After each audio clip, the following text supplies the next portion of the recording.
If you're really Santa Claus, you can get it for me. And if you can't, you're only a nice man with a white beard, like Mother said.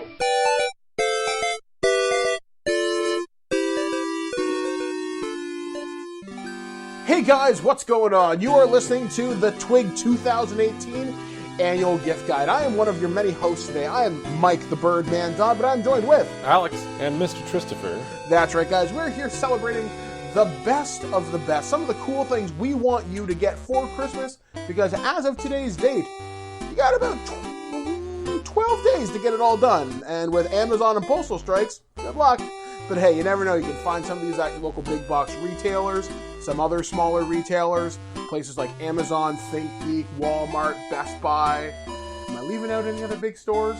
I don't think so. That still exists? Target? It doesn't exist here. Yeah, that doesn't exist in Canada. But anyway, you can Toys find R Toys R Us in Canada only. Yeah. So be sure to be looking around. So we're going to be giving you our list of some things that we like, some things we've reviewed over the past year that we can stand behind, and some things we've taken a look at in the last few weeks for things that should be, well, like I said, under your Christmas tree. So I guess without any further ado, now we're going to do things a little bit differently than we have in previous years. There wasn't a gift guide last year because I almost died. You had the gift of life. Yes, The I had gift the gift was of life. continuing to exist. So this year, we're going to let things start with Tristan, because as of this recording, we're doing it before he has to go to work. So we're going to let him go first so he can jet out. I'm on a bit of a timer today, so basically it's start with me, and then if I have to leave, I get to leave. Exactly. He gets to, quote-unquote, fucked right off. Because thank you, Merry fucking Christmas, fuck off. Get the hell out of here. Merry fucking Christmas, Mr. Good Beers. God. All right, Tristan, so we're going to throw things over to him and see what he has in his holiday gift guide this year. So off the top, games were largely indie for me over the last year, the things I got to review, the things I got to try. Ultimately, there were 3 that stood out above the rest, and 2 of them, actually all 3 of them, ended up not being indie titles. The indie titles, they were kind of worth their own, but if you're looking for a present for someone for Christmas, if you're looking for that really special something, the indie games just didn't quite hit that mark that I was looking for. Mm-hmm. So the first thing that comes to mind when I thought back over the last year actually just came out a couple of weeks ago, and that's Pokemon Let's Go Eevee or Let's Go Pikachu for the Nintendo Switch. It was a surprisingly really, really good game. I went in with some metered expectations. I thought it was going to be a watered-down experience because you couldn't battle wild Pokemon. The trainer battles were existent, but maybe a little bit different. It was supposed to be an introductory experience for players who were playing just Pokemon Go to introduce them to the core series of Pokemon games. What I got was almost a full-fleshed experience. Yes, those catching a wild Pokemon is a different system, but it's no less enjoyable, really. The lack of combat is replaced by a catching system that's similar to Pokemon Go that might not be as involved, but you still have the grind that appeals to a lot of Pokemon players in a slightly different light. The battle system is still fully implemented with trainer and gym battles.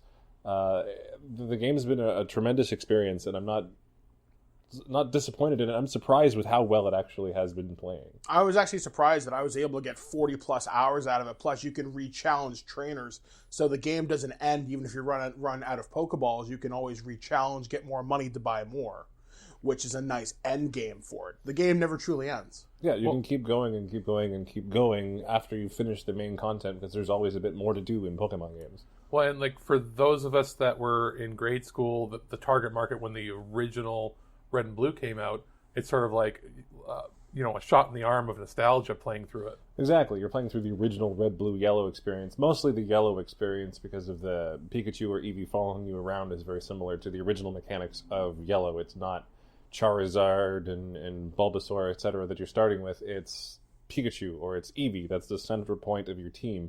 And then you just build around that and have access to pretty much every Pokemon in the game. It also has built-in functionality to transfer Pokemon from your Pokemon Go mobile game into the Let's Go Eevee or Let's Go Pikachu game. And there's an accessory you can get optionally, a Pokeball controller that's a fully functional Switch controller, but also lets you carry Pokemon with you to level up as you're going about your day-to-day business. Well, and bonus points to anybody who is a classic gamer that played the original. Ask yourself this when you pick up this game for Christmas. When you're playing through the game, in your head, are you viewing the map as it was on the original Game Boy? Yeah, a little bit, actually. A little bit when you Exactly. think, where do I go next? Oh, yeah. And then as you get there, you're like, there. that's not what I remember it looking like. It's all 3D and fancy now. It's amazing to walk into Lavender Town and just see how lavender it actually is and how Or much Silph it's evolved. There's just so many... It's things that have been brought to life, and it's incredible. And I can see the Pokemon franchise continuing to be successful going forward. If Absolute this winner. is the mark of where they're starting with the Switch. Yeah, I really am pleased with this. So, what else you got? Number 2 on my list was Destiny 2 this year. It started off pretty rough when Destiny 2 first came out, but with the Forsaken expansion, it really, really brought it back into the limelight. It's going through a little bit of some growing pains as some of the DLCs coming out right now, but ultimately the experience really turned itself around. I've really enjoyed the first-person shooter experience with Destiny 2. It's got that grind to it, yes, but that's what keeps you playing. It's an enjoyable grind. There's a variety of activities. The PvP scene is buzzing. Not everyone's happy with it, but it's PvP. Not everyone's happy with every form of PvP in every game ever.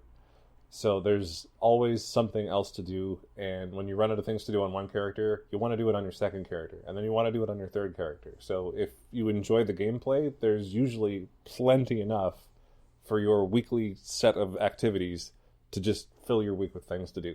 Yeah, Destiny 2 definitely hits that mark for one of the most improved ongoing games, along with a game like, say, Sea of Thieves. I think Destiny 2 gets a lot more love, and deservedly so. So basically, it's like the bang for your buck is amazing on this for the gamer that loves to really go deep. Exactly. The people that I hear complaining about Destiny 2 are the people who have already put in 40 weeks or 40 hours. 40 weeks. 40 weeks this hour. They've already possible. played the game for 40 hours, and now they're starting to realize, okay, well, maybe this part's not for me. Because you just played it for 40 hours in the last 7 days. How are you not enjoying this? And they reach a point where they don't like the grind anymore. Well, okay, well, that's fine. You've had your fun. You got plenty of value out of that already. And then the people who do like this grind are getting almost unlimited value out of this one product. Yeah. So moving on next to Tristan's next choice. My third game that stood out this year was the first game I ever reviewed for this show on TWIG. Oh, wow. Crash Bandicoot Insane Trilogy. This game series kicked the crap out of me, but damn was it good. It was well made. It's true to form. It's true to the original. There's very, very minimal differences in how the game feels, but it looks incredible. They brought it into modern gaming really well. It's available on pretty much every console and PC, a PS4, Xbox One, Nintendo Switch, and Microsoft Windows PC. So you can play it on pretty much anything, and it looks amazing. And it comes with 3 games. The Tower of Death level. I think I got maybe 3 platforms up. Yeah, there are... That bonus, the super crazy hard level they added to it. But it's a challenge for anybody that is a classic gamer that wants to come back to it. Yeah. It's kind of cool to see these HD remasters and remakes being treated as well as they are. Oh, yeah. Exactly. They And put in Crash some Bandicoot real- was the original PlayStation mascot. Well, they tried with Gex, but it never went anywhere. Yeah, that was more 3DO initially. So moving on with your other Additionally, recommendations. with games, I mentioned at the start that some of the indie titles were good, but didn't quite hit the mark. There was one that got my attention, and I want to talk about it in another game at the same time. This year has been a bit rough for people who like action RPGs, people who like the Diablo franchise. They've had some bad news this year. They were expecting a lot, and they got a little. And they might be looking for something else to play, something to scratch that ARPG itch. And there's 2 games that I've been playing this year that have scratched that itch perfectly. The first was Shadows Awakening. I did a review for it a few weeks ago. It's available on PS4, Xbox One, and PC. You play as the demon, essentially, instead of you being this hero that's going and slaughtering demons. You play as a demon that's collecting these spirits, and you get to swap between all of these spirits that you take control over. It's a dynamic experience. It has all those RPG elements of building your characters certain ways and getting the gear. The loot grind is there, and it's fun. It's well done. It's not too much garbage stuff and then not enough of the dopamine rushes of getting gear. It's well paced. It's interesting. It's fully voiced, and that impressed me for the scale of the game that it is. It's fully voiced. The controls feel really good. The combat's simple, but ARPGs tend to have fairly simple combat. It plays well into that genre. So Shadows Awakening is the first one. The other one is Path of Exile. Now, it's not something you can necessarily get as a gift for someone for Christmas, but if you have someone on your list that is looking for an ARPG, suggest to them Path of Exile. There are in-game cosmetics you can get So if you want to get them some sort of gift card for that, then they might appreciate that. But have them check out Path of Exile. It's made by Grinding Gear Games. A lot of the original developers of Diablo worked on this title, and it's been phenomenal. It's true to form of all ARPGs, and pretty much everyone that I know plays it, enjoys it like crazy. They love the game. It's perfect for the genre. It captures the spirit of what Diablo originally was and what ARPGs all aspire to be. So, that's my RPG rant. There's one other game I've been playing, and it's an up-and-coming game based on a very, very popular game, Magic Arena, which is Magic the Gathering, but online, but also good. Magic's also has Magic the Gathering online, but it's very, very prohibitive to new players. If you've always been interested in trying out Magic the Gathering, but you haven't had the means to do so, you don't want to go to a local game store and deal with the people there, you have that element of, well, I'm overwhelmed, I don't want to go in there and get stomped by a bunch of veterans. You can go on Magic Arena and get stomped by veterans, but you won't know who they are. You won't have to deal with them face to face. It's very new player friendly. It lets you get involved. It teaches you the basics of the game. You get the same thrill of opening up packs of cards. It is a free to play game. There are microtransactions. You can get premium currency, so you can purchase packs and enter into drafts and other events, but you can also earn in-game gold to do the same things, and it's very generous with the rewards it gives with your daily playing. There's daily quests you can complete. You get gold and individual cards and packs for winning daily and weekly games.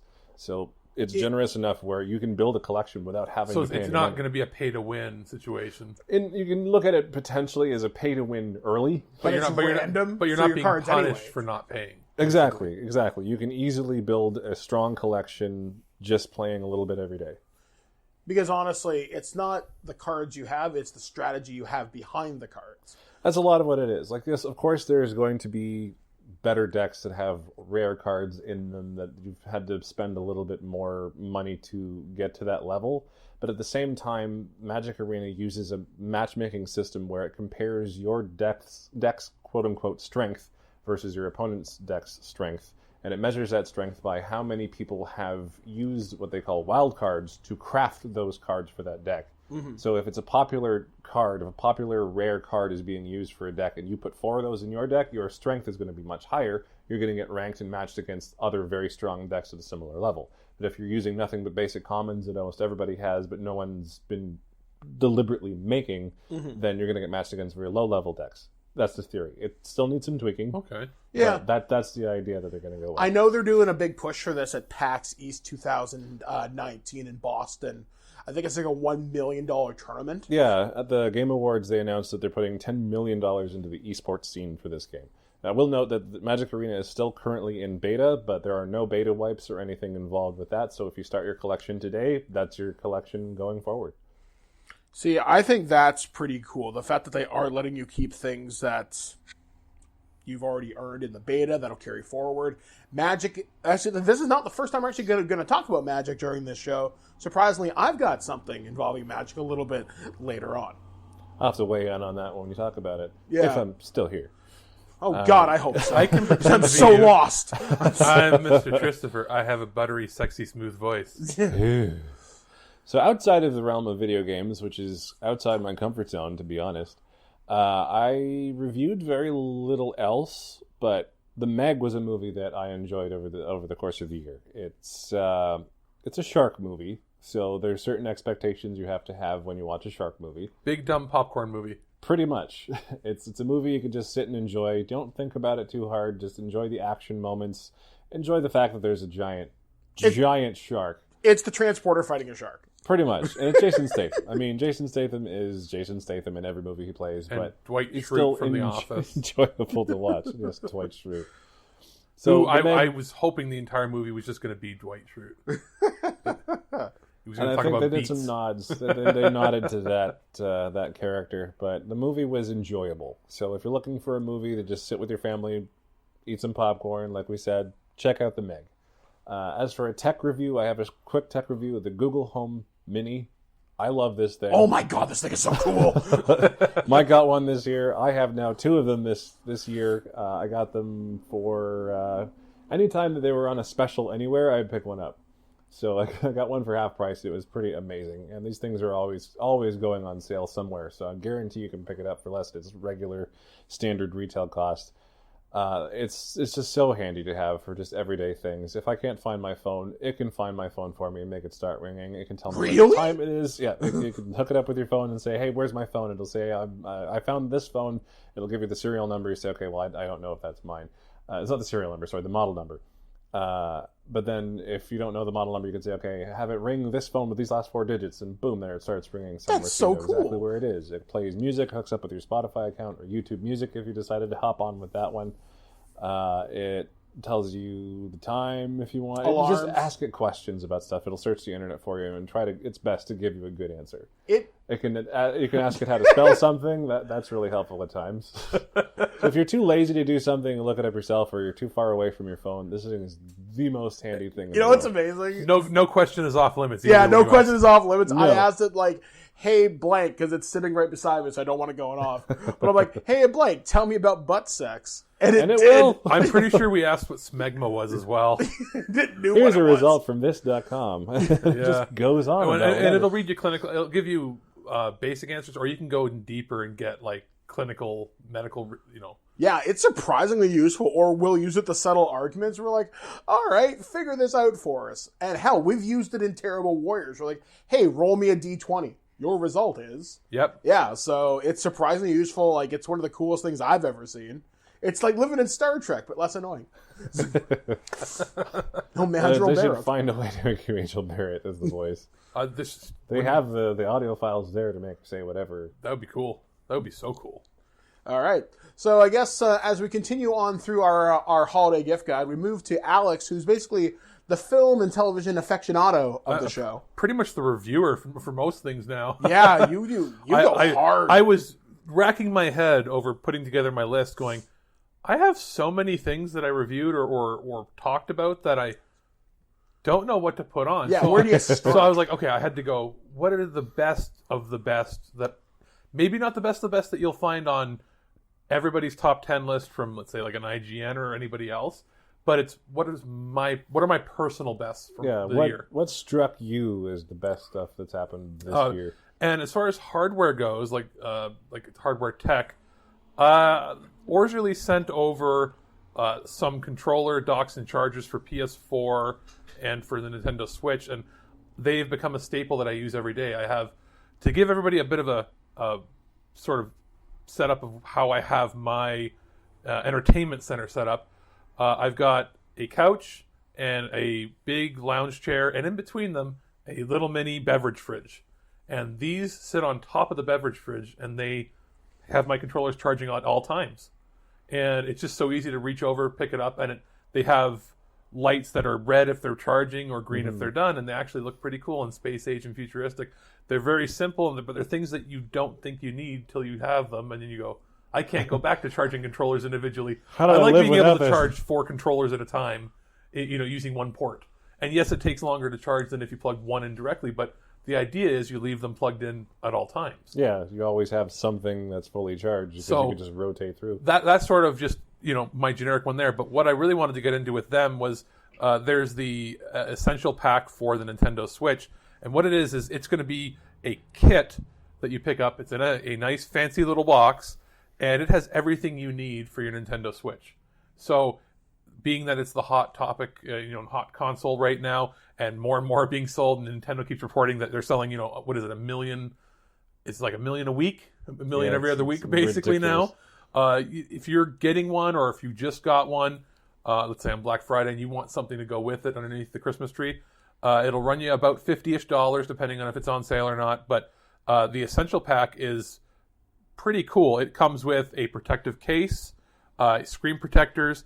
The protective case is actually thick enough that you can put a grip case that also comes with on it. Inside of it, you can store Joy-Cons, extra controllers, your charger, all in one of those not quite hard shell, but not quite soft shell cases. You know what I mean? That has a little bit of flex to it with a handle, and it's perfect for throwing in a backpack or in a bag, or even like the backseat of your car or anything. You get headphones. You get a little case that holds the Switch cartridges. You get a stylus. You get a charging cable. You get a fair amount with this. One thing that I do like about this, and I think this is something that will be meant for people who go to conventions like your PAXs, your E3s, some of your local conventions like, say, MagFest. This is a convention kit. Yep. Basically, here's everything you could possibly want and or need. You don't have to worry about it getting damaged or scratched. It's got a strong case, and the zipper, it's a good zipper too. So it's not going to randomly open up on you or tear or It's not like a nylon trash bag from a certain company. No. This is if you were to go, for example, if you were to go and buy a case from, let's say, a GameStop, like just a random one, you're going to spend half the money that you would spend on this kit just for the case, and it wouldn't even be thick enough to hold all this. It's basically double as thick as a standard case for the Switch, but it holds everything you need. And the fact that it comes with everything all in one spot. You've got your screen protector, you've got your grip, you've got your case, you've got all your headphones. Everything is in here except for the official charger, which you get with your system anyway, but which it has storage for. So it's, basically it's your one-stop shop for the Nintendo Switch. If you wanted to get an accessory, it's perfect all in one companion. spot. You don't have to worry about getting any other accessories. Nope, You already every have other everything. accessory is there. Yeah. So that's going to do it for hardware for me. I think that's probably, personally, if I hadn't got it for review, that would have been on my list for people to buy for me. Yeah, this is something you actually gave to me for Christmas, and I'm actually using this when I go to conventions next year because I don't want to just throw my Switch in my backpack. Yeah. I'd rather be able to put this and be able to carry this around on my wheelchair and have it be safe and protected. Plus, I have all my gear without having to root around in a bag. Absolutely. So, and now moving on from accessories and hardware onto games, I've got a couple for the 3DS that I want to speak about that I got earlier in the year. There's Detective Pikachu. It's pretty much self-explanatory. We got that big budget movie coming out. how the hell did that happen? I have no idea. Deadpool's Pikachu. Pretty much, although it's not Deadpool's Pikachu in the game, but it is a 3DS title that is fully voice acted. There's not a whole lot of them that have, more than a few samples. It's a fully voice acted adventure puzzle solver. It's basically like the Ace Attorney games or like a Professor Layton where you solve puzzles. But it's a fully 3D. This game could exist on the Switch. That's how good it looks. I'm actually surprised it didn't get ported. It was a big title for the 3DS For its last hurrah, so I don't need to. I can't really describe much more about it because it's a murder mystery story. Murder? Well, as murder mystery as you can get with them. It's a fainting mystery. It's more of Super effective.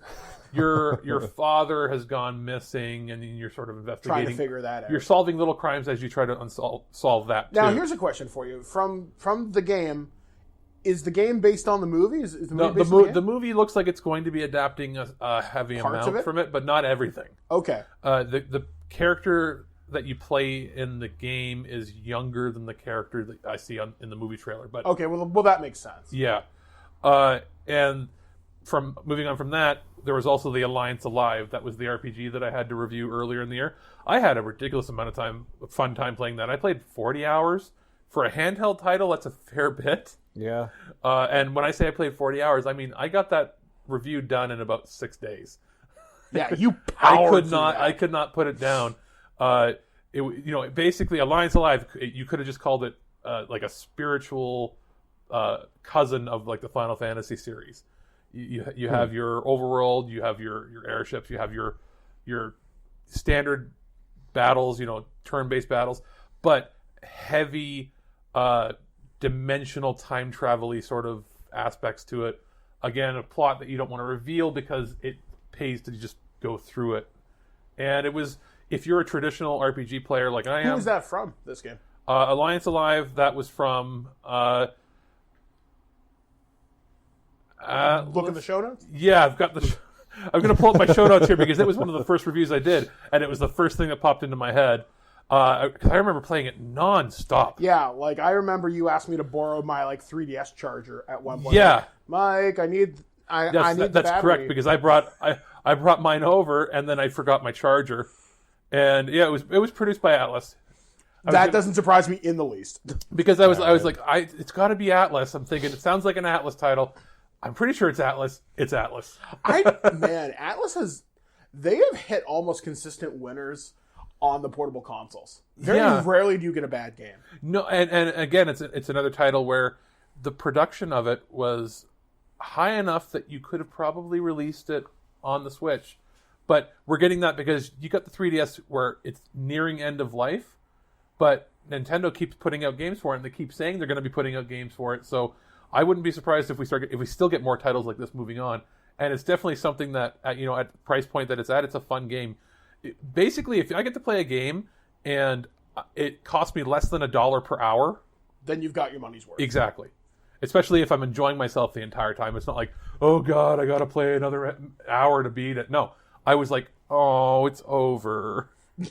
So it's a good sign. Those are basically the only two ones for the 3DS that I went through, simply because there wasn't as much this year coming out. Mm-hmm. So now that that's out of the way, moving on to the main consoles, I'm going to do sort of some RPG honorable mentions.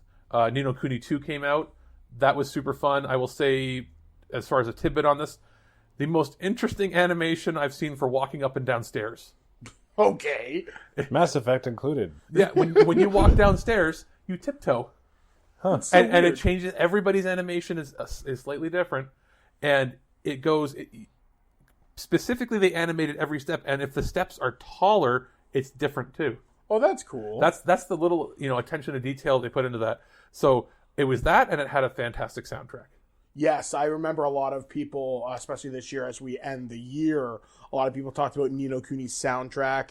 The fact that it kind of flew under the radar, because the game got overshadowed by some other titles on this list. And it was sort of the timing that it came out. Like February, I think? It was early in the year. Very, very, very, very early. And then you've basically, it's my stair-stepping simulator, because I'm actually a little embarrassed to admit that I spent about 10 minutes walking and running up and down the stairs to see the different animations. That's pretty cool, though. When you walk, it's different.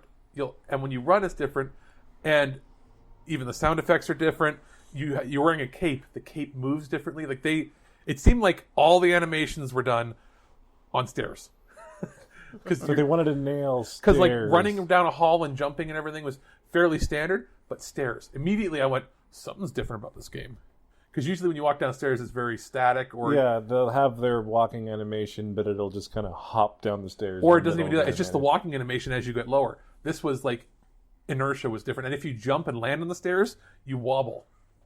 Oh, that's cool. So that's what was most important to me.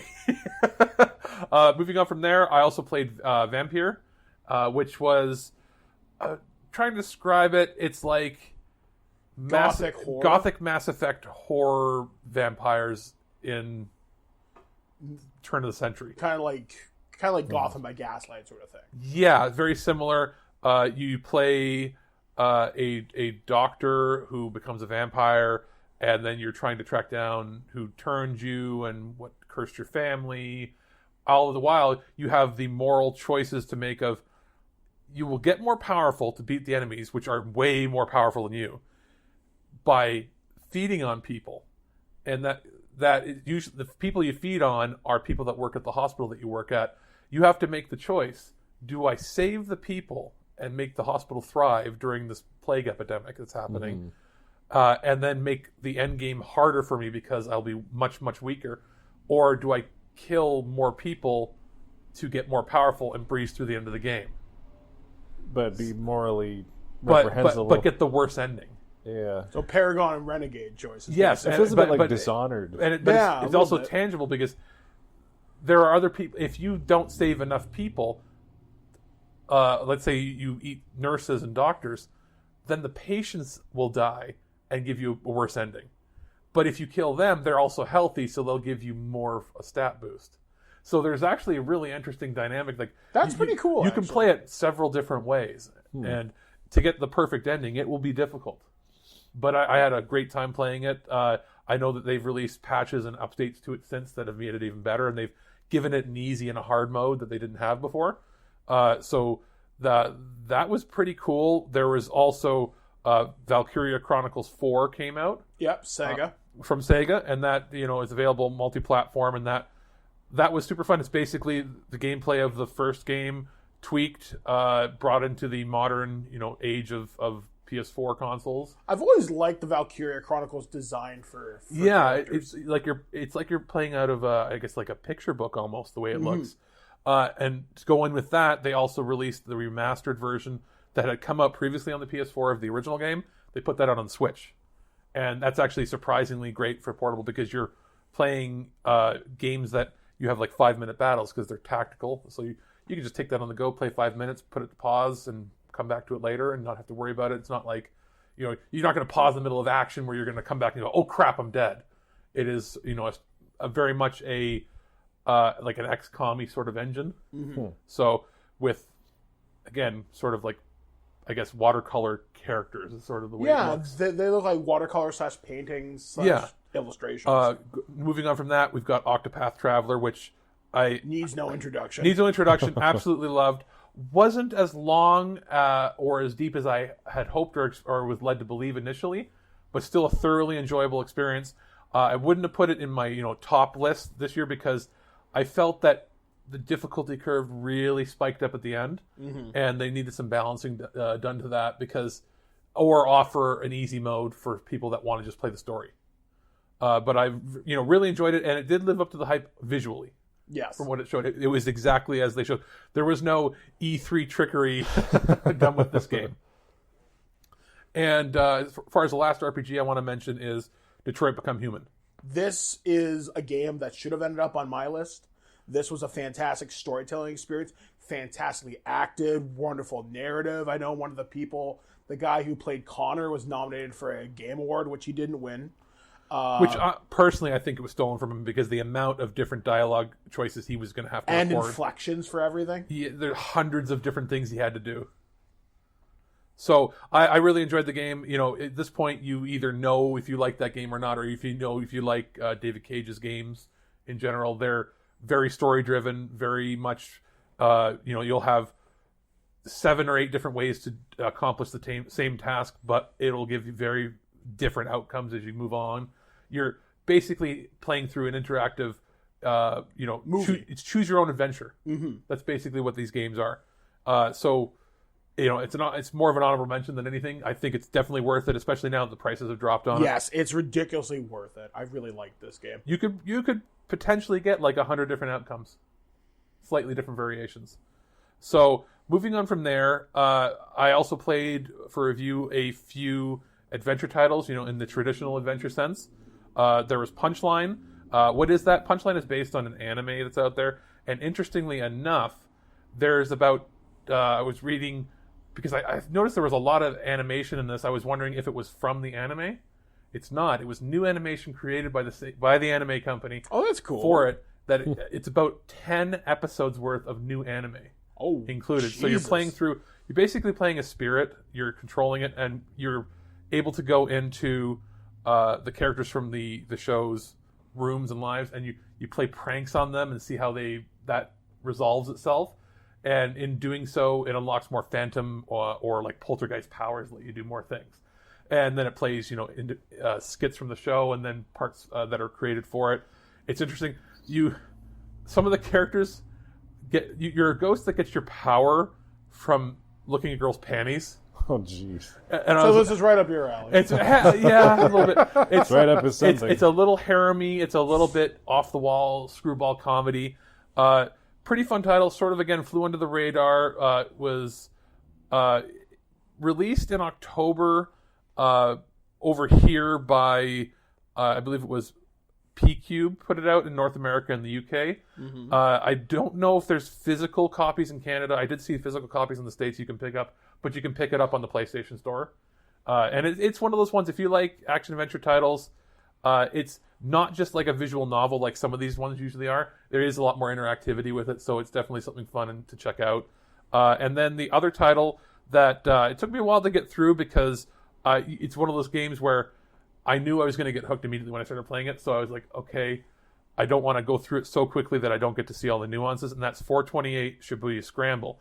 It's a remaster of a title that came out on the original PlayStation, brought out by Spike Chunsoft. Now, it's from the second generation of FMV games. FMV games were generally really terrible back in the early 90s, like Oh, Sewer God, Shark and yeah. everything. Well, excuse me, Princess. Yeah, but this is from the era where photorealistic things started to pop in. So basically, the game is played, there's rendered backgrounds, but for the most part, what they are is it's still shots. Like, there's real actors, real people, as if they were acting out a play, but they've taken still shots of them, and then text pops up and you interact and move around. So it's visual novel, but not like you consider, traditional ones, which are like anime ones.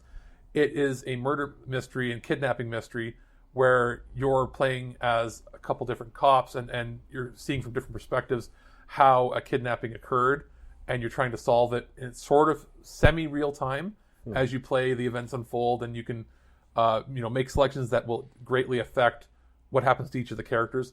It's basically almost like Detroit Become Human in a time when you couldn't do graphics like that, so you did it all with live action actors instead of mocapping these huge games. So if this game had been done in full motion, it would have been across like 20 different CDs. That would have been... It would have been insane. Wow. It would have been impossible to manage. But instead, it's done on, would have been on one CD. But we never got it here because it was, a Japanese-only game initially. Well, it's been remastered, put out on the PS4 in, full HD. They've even cleaned up the pictures and video so that it's, non-interlaced, it's progressive.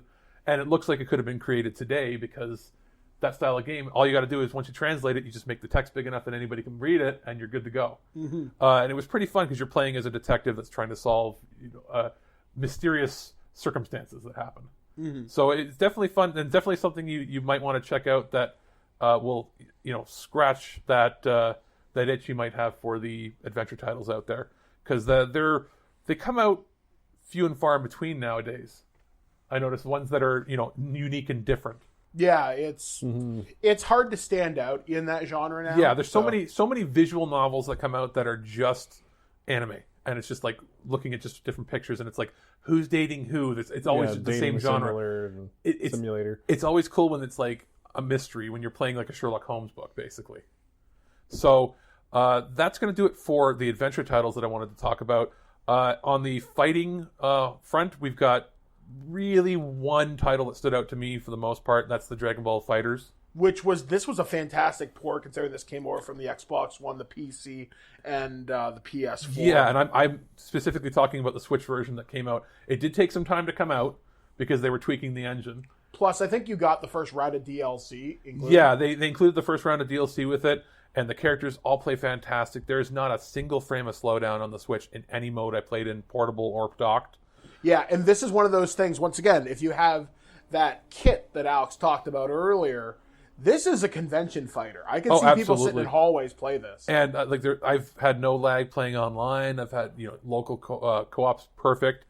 The big thing for me was visually I could not tell the difference between playing it there and on my PS4 Pro in 4K because the engine is so optimized and the cartoony style to scale. Arc System Works has done a fantastic job with it. Yeah. And this took Evo by storm this year. So it's by and large in my mind the best fighter of the year. And what if somebody says I like fighting games, that's what you should pick up. Pretty much, yeah. And then another that was more on my list that I just loved is I loved that Fire Pro Wrestling World when it came out. I love old 90s and 80s style arcade wrestling games, and it scratched my itch basically. Yeah, it's not like, say, the WWE 2K series. Yeah, it's not a simulator. It has, in my mind, and I mean, prove me wrong, the deepest character creation tool I've ever seen for a video game. One of. I think there's another one called Black Desert, which I think is pretty in-depth. But for not an MMO. For something like this. Like, we're talking millions of customizations you can make your character. Yeah, it's pretty nuts. Plus, this game has Kenny Omega, so enough said. Okay. And then on the racing front, it's been a year. I've been somebody who's wanted a good racing title that isn't Forza for so long. Or Gran Turismo. I'm so tired of simulators.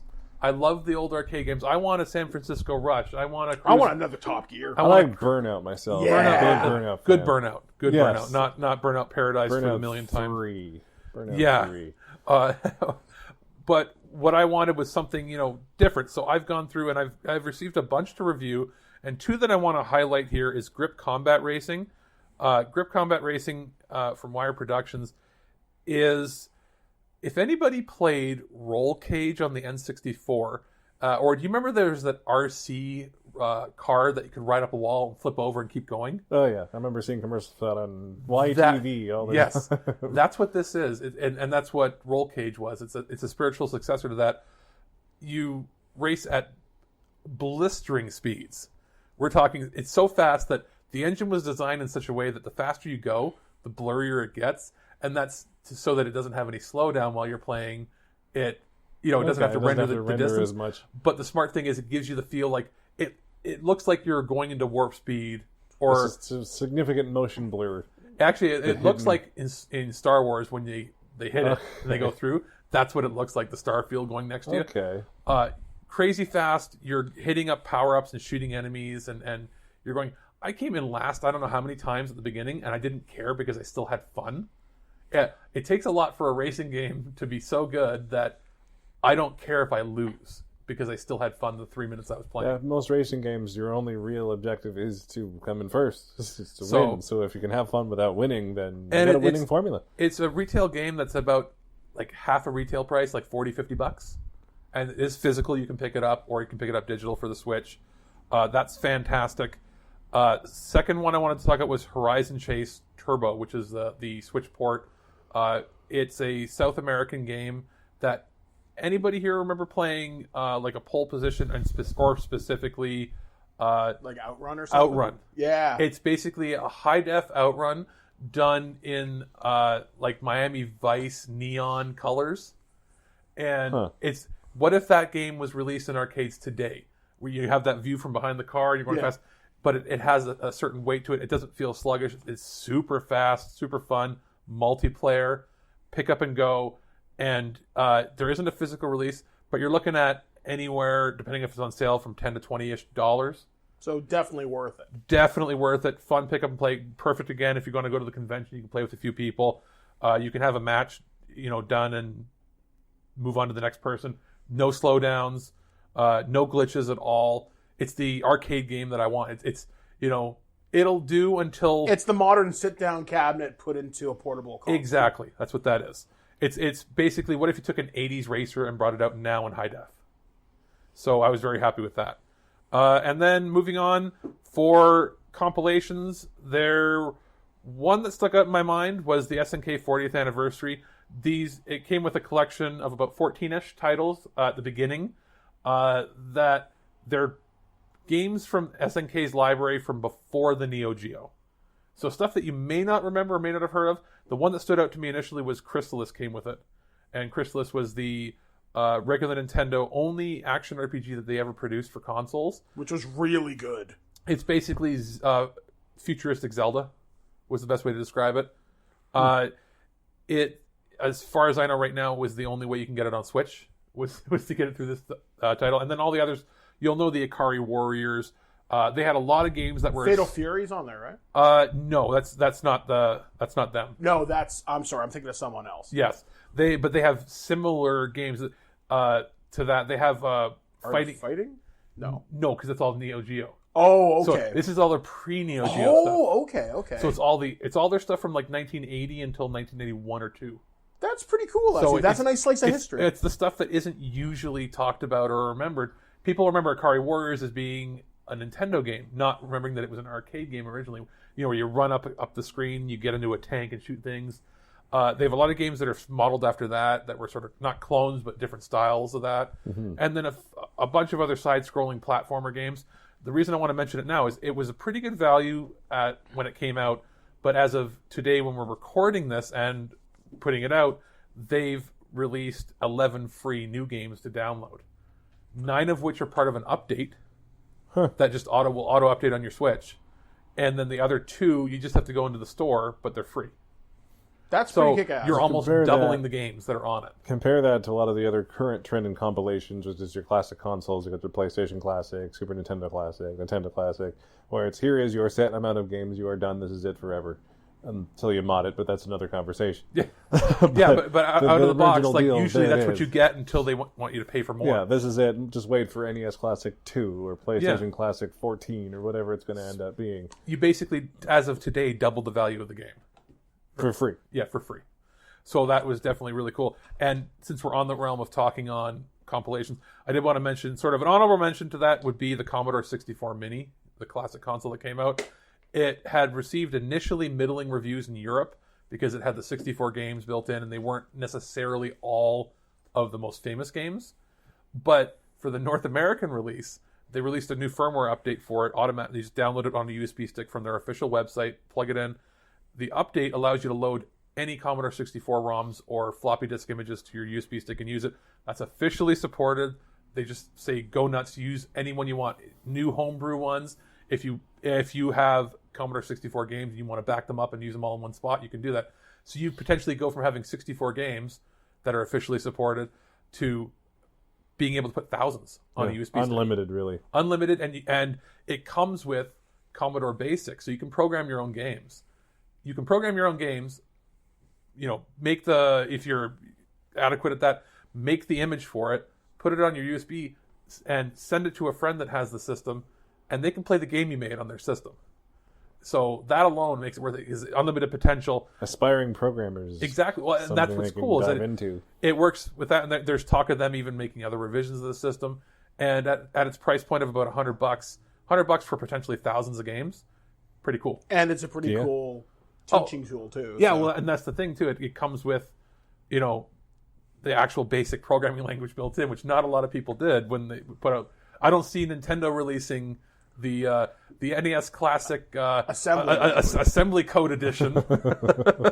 So it's kind of cool, considering there's a lot of different miniature consoles coming out and that have come out this year, but none of them have given you that much versatility, at least in North America. I don't know if in Europe you can apply that update, or if it may be region locked, because maybe in Europe the Commodore 64 was more popular than it was here, so maybe there's still more copyright things going on over there that weren't clear to do that they are here, because the update does say it's for North American edition. So, but that was just sort of an honorable mention. And I'm going into my top 3 recommendations for games. I do want to have a runner-up, which is the Spyro Reignited trilogy.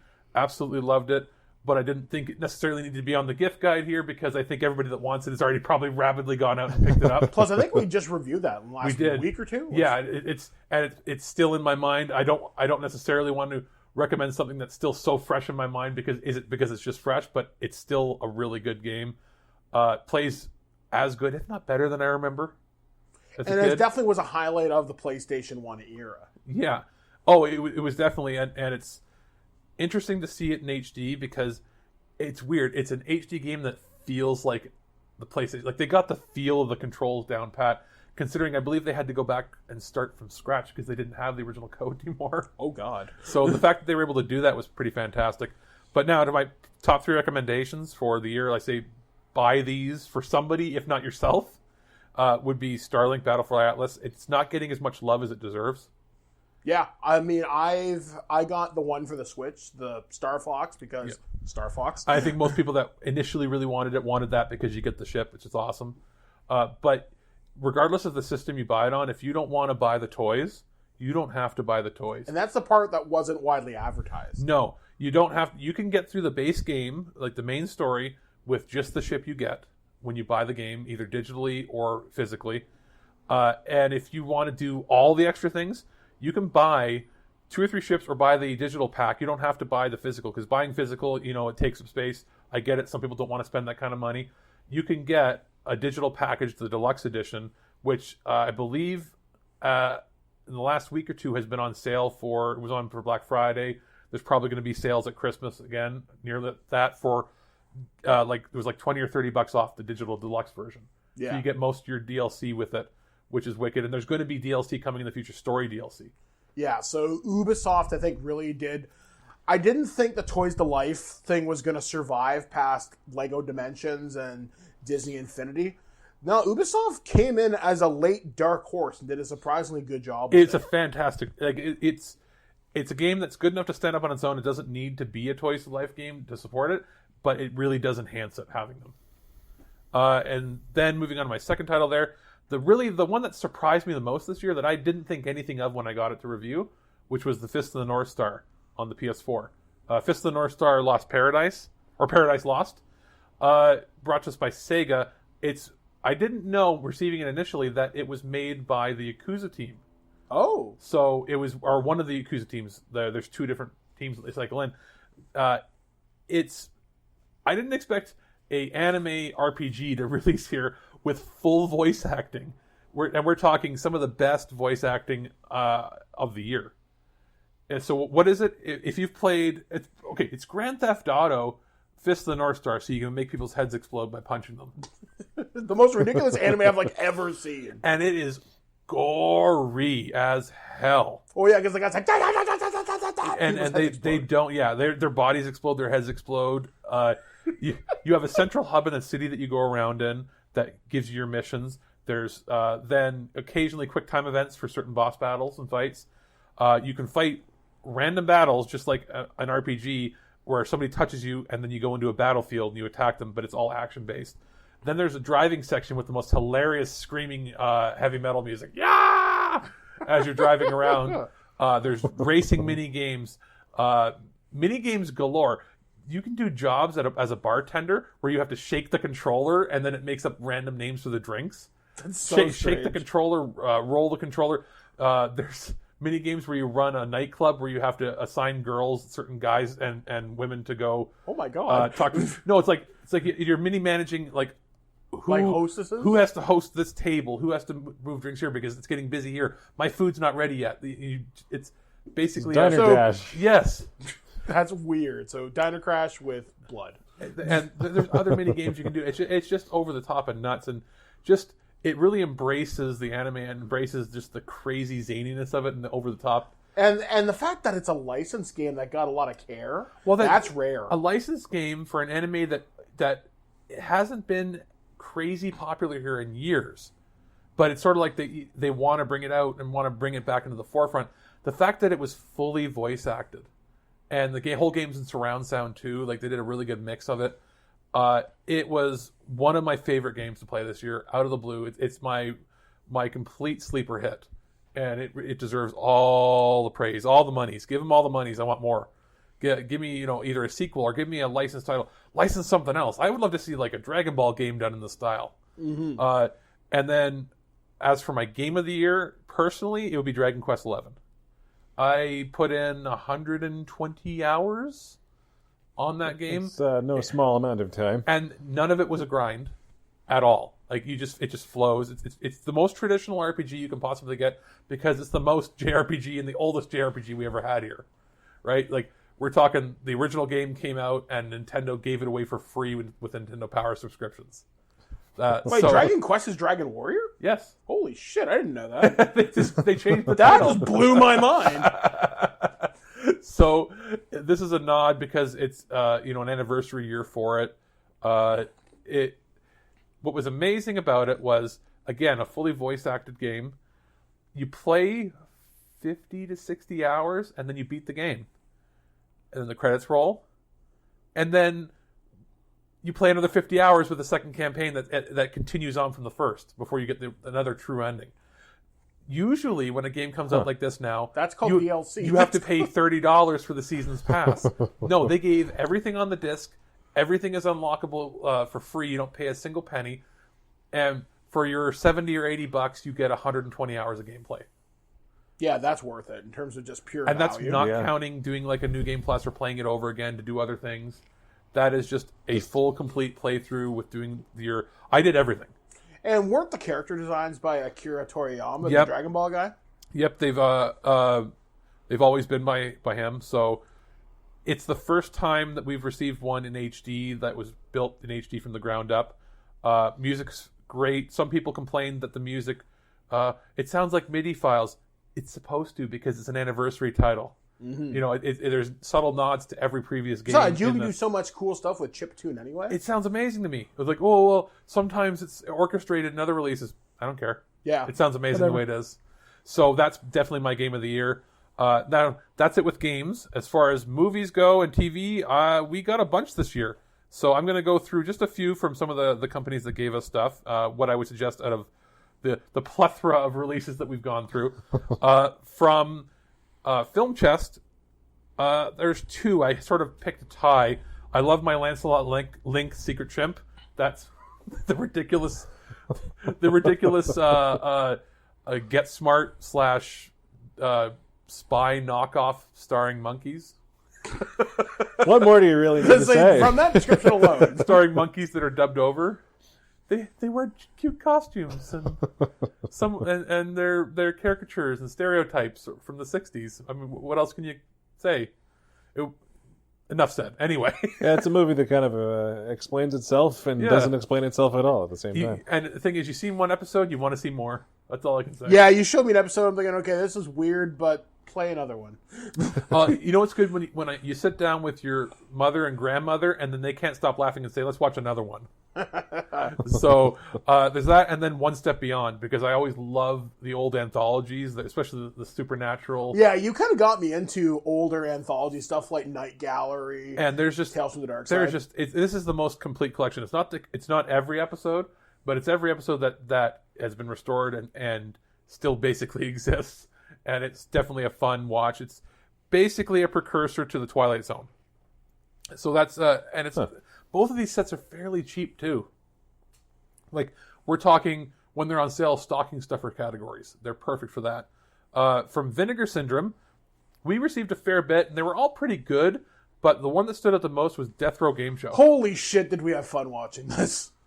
Like, it was the most out there comedy. It looks like a horror when you look at the cover, but it's a comedy. And you get this. It's really weirdly topical considering the way politics are going right now. Wouldn't surprise me if we have, hey, Mr. So-and-so asks 30 seconds to get out of this box. Will he die? We'll find out. Like Want a toaster? You could win your freedom, but it still seemed kind of rigged. It's like Smash TV without the excessive violence, but still violent. And a little bit of Running Man. Yeah. It's like Smash TV, Running Man, if it were written by like Lloyd Kaufman and James Gunn. There's a dream sequence in here that is ridiculous. Oh my god!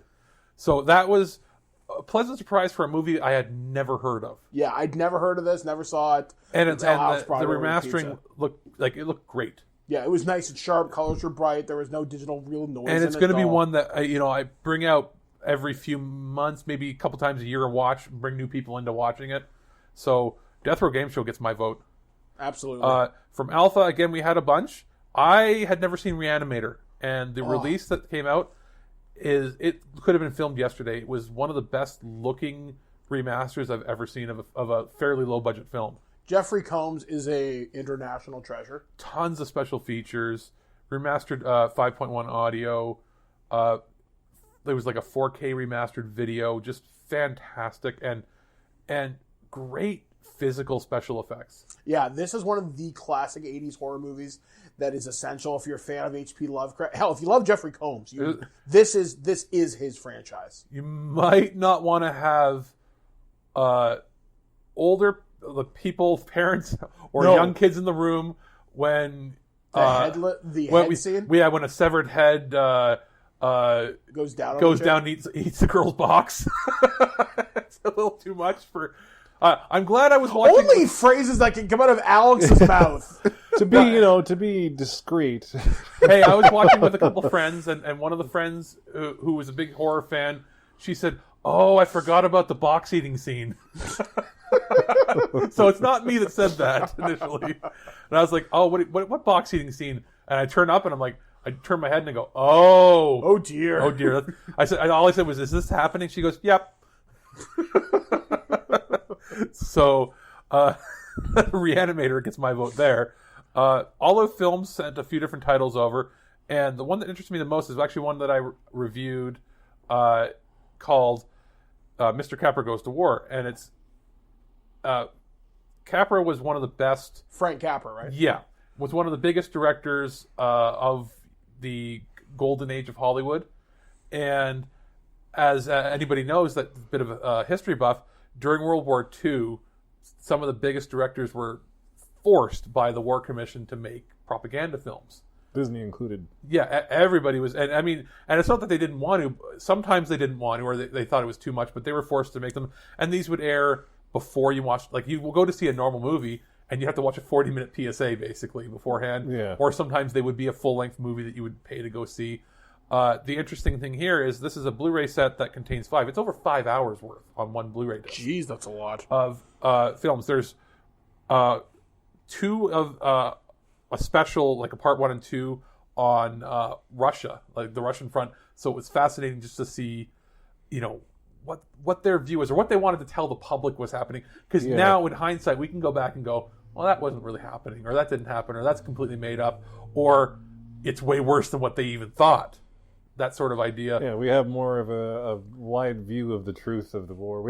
I'm sure we don't have the full picture necessarily, because history is written by the victors, etc. But you can still compare what we know from history class now to what the propaganda wanted to display to the public eye. Exactly. And the 2 that stand out the most are actually 2 of the shorter ones.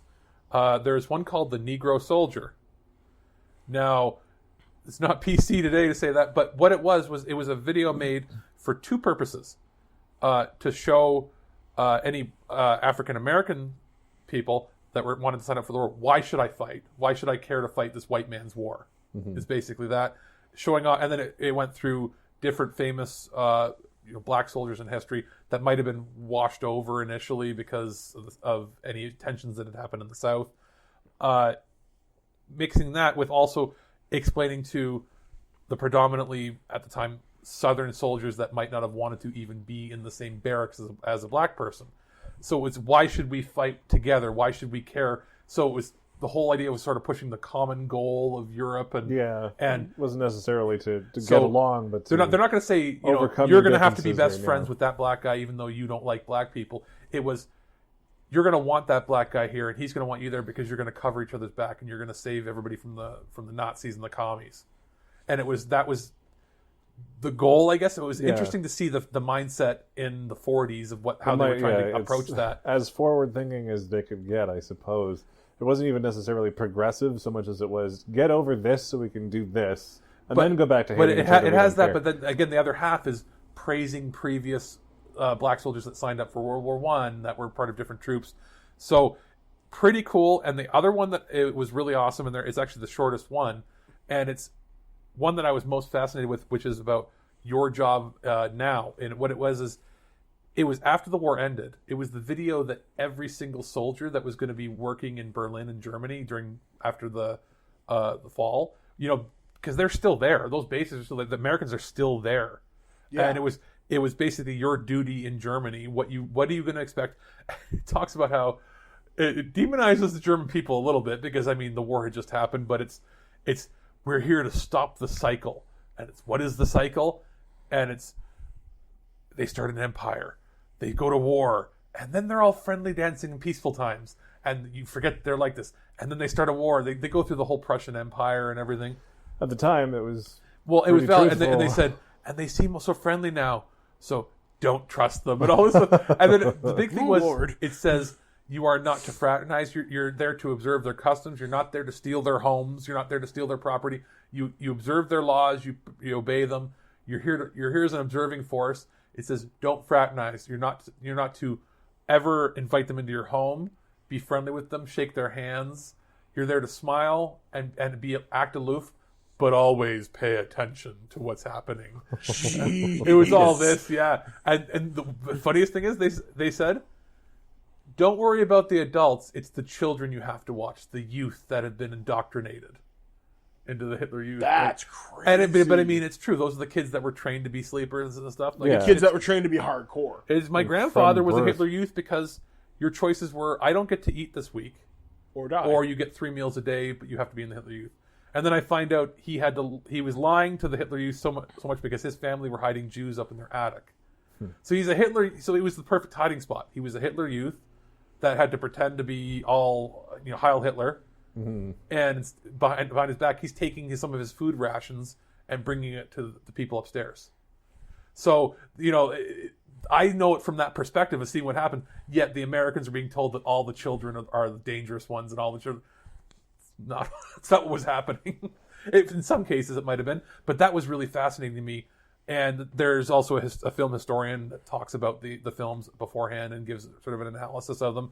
I just thought it was really cool because I love old documentaries like that you don't necessarily always get to see. And then moving on, we've got Mill Creek. I've got two little titles to talk about quickly. I've got Chillers, which is an anthology set like your Outer Limits, like your Twilight Zone, hosted by Mr. Psycho himself, Anthony Perkins. Mm-hmm. What can I say? Those shows were, I would say a dime a dozen in the 80s and early 90s, but some stand out, and it was actually a pretty good anthology that I wish had gone on longer than the one season that it had.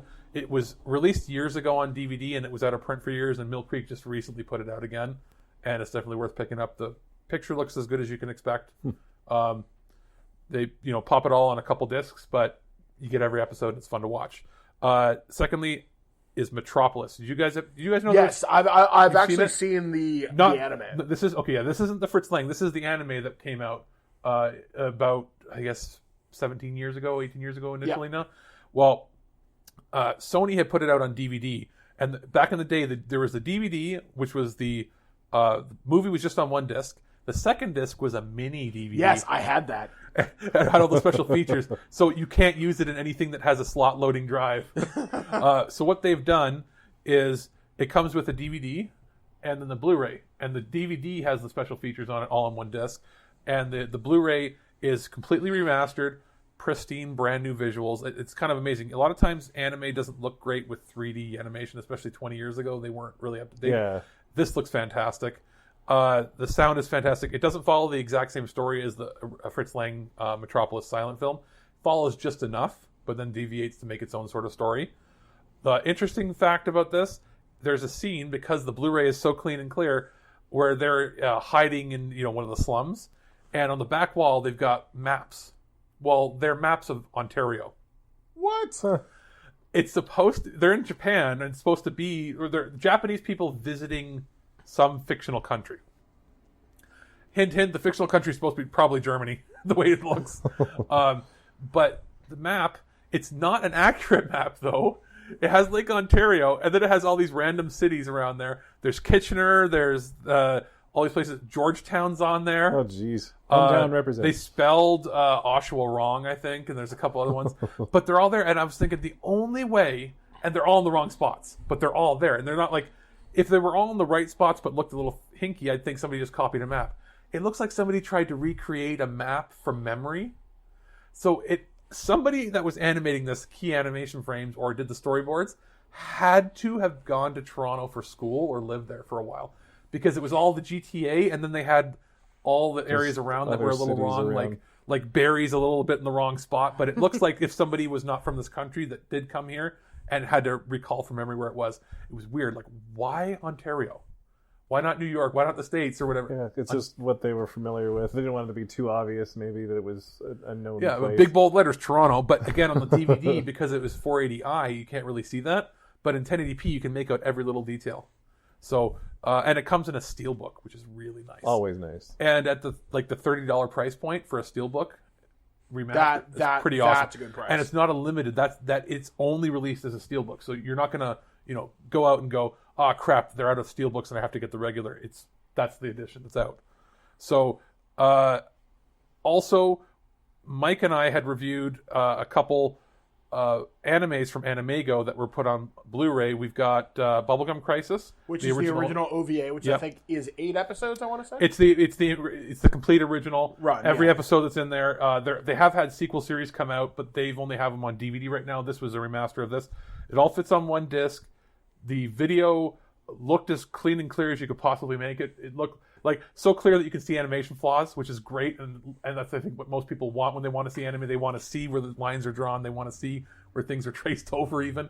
Yeah, I mean, this is one of those classic animes that everybody's heard of but necessarily hasn't seen. Yeah. And the main reason I think this is on the gift guide is because it is a piece of anime history that you do need to check out. This team of mercenaries in their hard suits fighting against these android things called boomers, and the mysteries unravel over the course of the OVA, and then they expand upon it in sequel series. But it's a fantastic looking anime, great representation of the anime character designs of the era, and it's basically cyberpunk anime, and it's really cool. Big factor is when people list like what are the best sci-fi anime of all time, it's usually on the list as far as historical, like, you know, what was an inspiration to what's out. Secondly, this does not have that standard anime tax of making it $1 bazillion for a Blu-ray set. Yeah. It's released in the reasonable, you know, 20 to 30-ish range for the entire series, and it all fits on one dual-layer disc. Where this isn't the case of a lot of boutique companies out there. And Animego could have easily done it, but they didn't do it, putting it out and going, it's worth $90 because it's complete. Oh, by the way, gotta mention this. The music in this, I think, was all totally re-recorded and sounds fucking amazing. Like, seriously, this soundtrack is catchy as fuck. Well, it's definitely worth it. Again, this is actually, for an anime goer, this is like a stocking stuffer. For anybody else, it'll work just fine as a normal release. I really enjoyed it.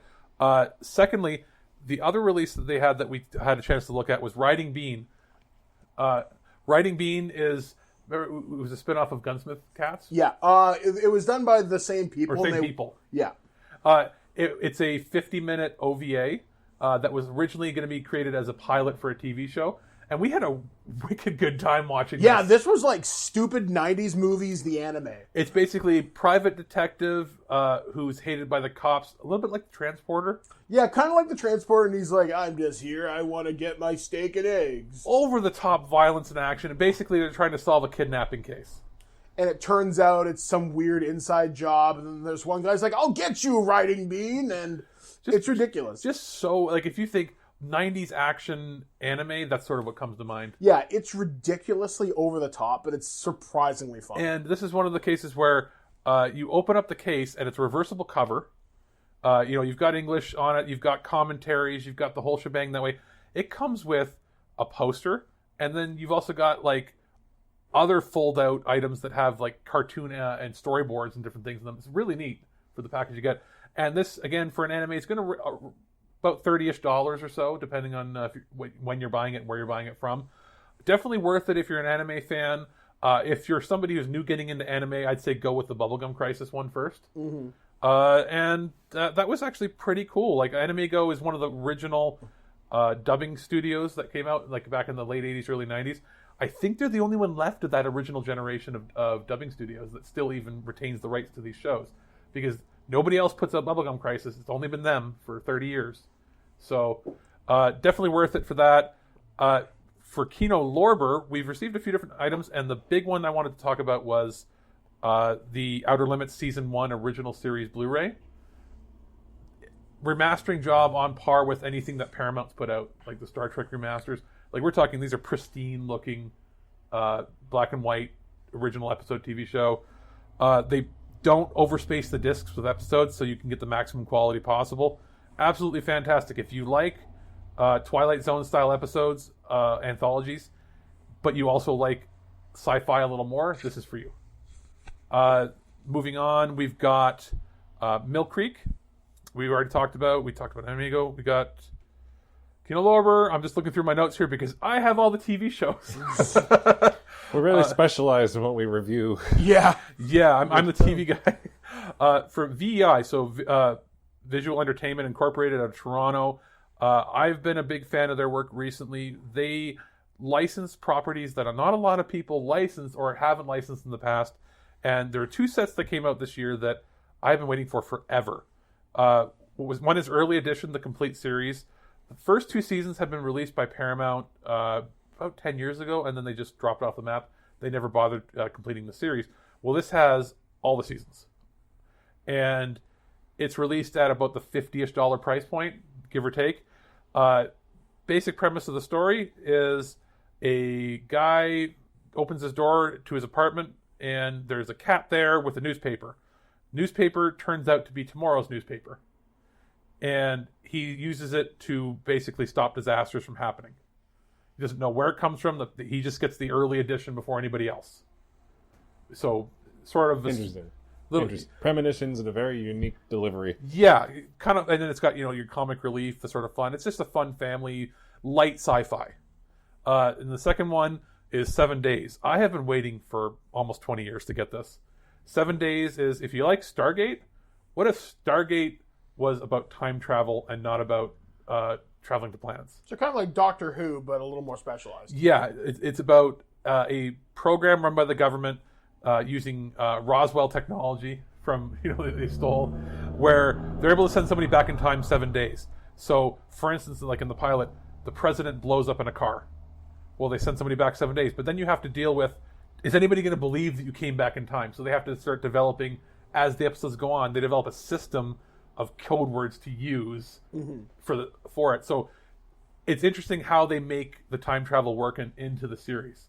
It ran for 3 years, and until recently, you'd only been able to get it through means of like tape trading people, the VHS tapes that they had taped from TV, and like it stopped being in syndication in like 2003. So it hasn't. Nobody's had a good copy of it that had stereo sound and clear video ever. And for the first time, VEI put it out on DVD, complete, uncensored, original cuts. Full broadcast quality. Stereo sounds amazing. Very happy. Very reasonably priced. And that's going to do it for movies TV for me. I just have a quick book or two to talk about. I've got Starfinder. Yeah, Starfinder from Paizo is their evolution of the Pathfinder system, another D20-based RPG, kind of taking you off the world of Galarian, which has basically disappeared. No one knows what's happened to it. There's like a 1,000-year gap. Everybody has the same gap in their memory, even the elder races. Like, elves and dwarfs still exist, but there's also, like, insect people, androids, and other weirdness out there in space. The game it's Paizo, so you know it's going to be stupidly well supported. Exactly, and there's going to be plenty of forums out there for any new beginners too that want to just get into it. Yeah, like basically, if you can play D&D 3.5 or Pathfinder's latest edition, you can play this. And the thing I like about Starfinder is the lore. One of the people we interviewed last year before I got sick was Owen Stevens, or Owen Casey Stevens, and we talked about Starfinder lore. So if you want to hear more about that, go check out that interview on our website. But Starfinder, remarkably well-supported system, definitely worth it. If you want to try something, if you want sci-fi D20, this is where you want to go. Yeah, and then secondly, for more intermediate players, we've got Cyberpunk 2020 is back in print. Yes, and this comes from R. Talsorian Games, which I really had to think about saying that out loud. Thanks for making fun of me, you bastards. They made fun of me. Well, they should have, you bastard. They really should have. And what's different about Cyberpunk 2020 is it's a different flavor of Cyberpunk. There are different Cyberpunk games, like I think there's one called The Sprawl, which I think is powered by the Apocalypse, I think. Everyone knows Shadowrun. But Cyberpunk was kind of the big original one. And it's got like Johnny Silverhand and all that, and I think all the Splat books are back in print too. Yeah, they're putting more and more back in print, and it's getting in prep because they're making, for the first time, a first new edition, I guess, in almost 30 years. Yeah, like it's been a long time. And Cyberpunk has one of the coolest character creation systems, and it's like very own life path system. So, this is not the only time we're actually going to talk about our Talsorian games in this show. No, what I wanted to say was get it from them directly on their website, and I'll put a link to it, because for a long time, these books have been out of print because, we're talking a 30-year-old edition. So they'll be marked up stupid crazy. People were asking like $100, $200 for them. No. And they have it in print for between $20 and $25. Yeah, do that or buy it digital. And they'll ship, and it's brand new. You're not going to get tasseled edges or anything. It's a brand new book shipped to you. So I wanted to highlight that. It's a game we're going to end up playing an actual play of in the new year. Yep, you can look forward to that one after we do Shadowrun. We'll do a different flavor of Cyberpunk with Alex as the GM for that one. And then I just got a couple music mentions here. Ghost dropped their new album Prequel this year. Dance Macabre for the fucking win. Ghost is consistently my favorite, most interesting band of the last 10 years. Yeah, like I first heard about them when you introduced them. They're basically, what if the Backstreet Boys were death metal? Yeah. That's probably the best way I can describe it. It's every album sounds different. This one sounds like an 80s arena rocker, basically held together as a story about the plague. Mm-hmm. And I just had a lot of fun with it. Really cool. All ages can like it, even though it's satanic. It's satanic in the same way that Kiss is satanic. Exactly. You know what I mean? More theatrical than it is anything. It comically theatrical in most cases. I as far as like an independent, something that people might not have heard of, I am really, really into surround sound music. Usually put out on Blu-ray or DVD now. I have a nice setup at home for surround sound, and I like hearing lossless audio. So a band that I randomly got into because they had a release this year for $15 was the Pineapple Thief. They're a progressive rock, or what they call post-progressive now, anything beyond the original. Whatever. They're a modern progressive rock group that puts out really cool sounding albums that are supported in surround sound. Interestingly enough, you can pay like $12, $15 for the CD, or you can get the high-def audio Blu-ray that also comes with an entire set of acoustic songs and renditions of it in surround sound. So you get double the album for like $2 or $3 more than it costs for the CD. Very, very cool. If you like, mellow, acoustic, guitar-heavy rock, it's cool stuff. And finally, the final thing I want to mention is the Megas, and Michael can go into it in more detail. Yeah, Megas have a new EP. Yeah, the Megas put out a new EP called Skulls, which is very much heavily Castlevania influenced. It's only a couple of tracks long. It's an EP, so you're looking at about 4 tracks. Yeah, something like that. I'm actually just going to pull it up on my computer super, super quick so I can find it here. Yeah. There are 4 tracks. So you've got Cracked Skulls, Burn, Wicked Child, and Vampire Killer, which is clearly Castlevania. Yeah, and it's neat because you can listen to this on Bandcamp, almost any platform rather. You can stream it for free on Spotify. But if you've listened to the gift guide this far, guess what, fuckers? We're giving you something for free. Yeah, we got some codes to give out if you want to email us feedback at thisweekingeek.net. And just say, give me free shit, and we will give you free shit. Give me free Megas. Yeah, give me free Megas. These guys are awesome. They constantly history repeating is on loop in my car. I have not stopped listening to the Megas since I was introduced to them at MagFest 2010.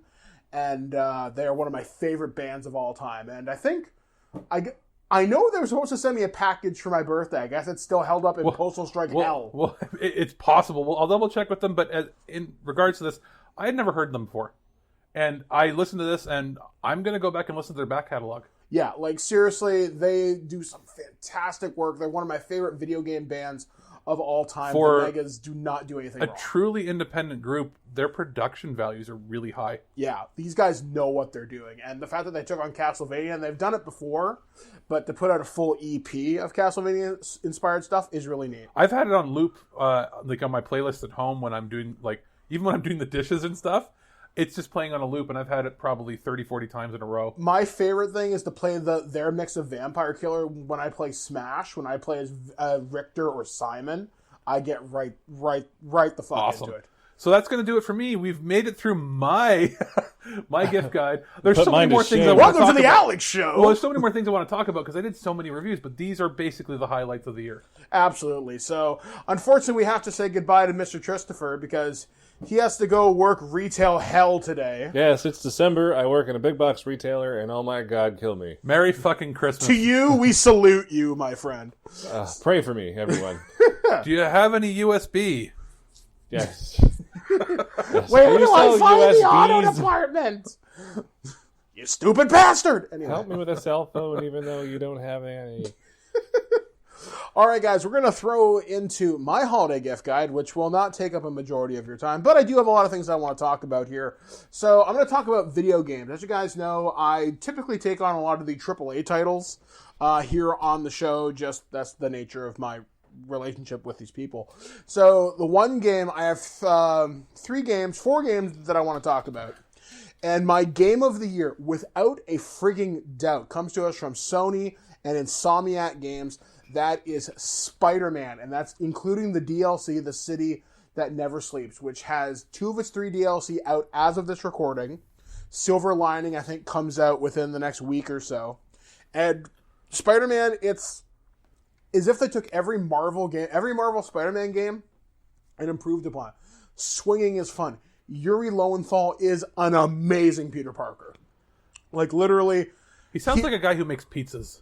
Well, the weird thing is, Yuri Lowenthal, he used to be a guy I didn't really... His work was just kind of there. He was in the Prince of Persia games, and he's basically an Ubisoft guy. I know I had heard his voice before, but I didn't know where. Yeah, and I guess Insomniac gave him just the right script to work with. He has the right inflections in it. There's multiple takes with the audio where if he's swinging through the city and he's out of breath, the audio will change. And it's made by one of probably the top 5 premier game developers in America. Yeah, like seriously, Insomniac knocked it out of the park. The fact that this is no LJN game. Well, the fact that this didn't get anything at the Game Awards pisses me right off. I still think there's some political stuff that goes on at the Game Awards where it doesn't make sense to me what they pick. Yeah, so Spider-Man, definitely my pick for Game of the Year. Other honorable mentions that I want to talk about. This one should come to you as no surprise. This one comes to us from Activision, and it's Call of Duty Black Ops 4, which, as of today's recording, there is new DLC, which is free, coming out, which will add seasonal changes to the map for Blackout, new stuff for multiplayer, new weapons. If you get it on PlayStation 4, you get access to new Blackout characters like Reaper, and I can't remember the name of the other specialist, Zero, I think her name is. But still, it's a fantastically fun game with no single player, but it's got online multiplayer, the Blackout mode, which is their take on Battle Royale. It's fun. There's zombies, which if you're into that, they also announced the new zombies mode will have Kiefer Sutherland in it, which is kind of awesome. So Jack Bauer fighting zombies. You really can't get any better than that. Solid Snake. Solid Snake. Oh, I forgot he was Solid Snake. New Solid Snake. Solid Snake. The one that nobody likes. David Hayter, I miss you. But no, seriously, Call of Duty Black Ops 4, it's a fantastically fun game. It's doing better than I think it was supposed to. Considering its only contemporary competition is Fortnite, which is to say nothing of that juggernaut, and Battlefield 5, which flopped, I think, hard. So you're not missing the single player?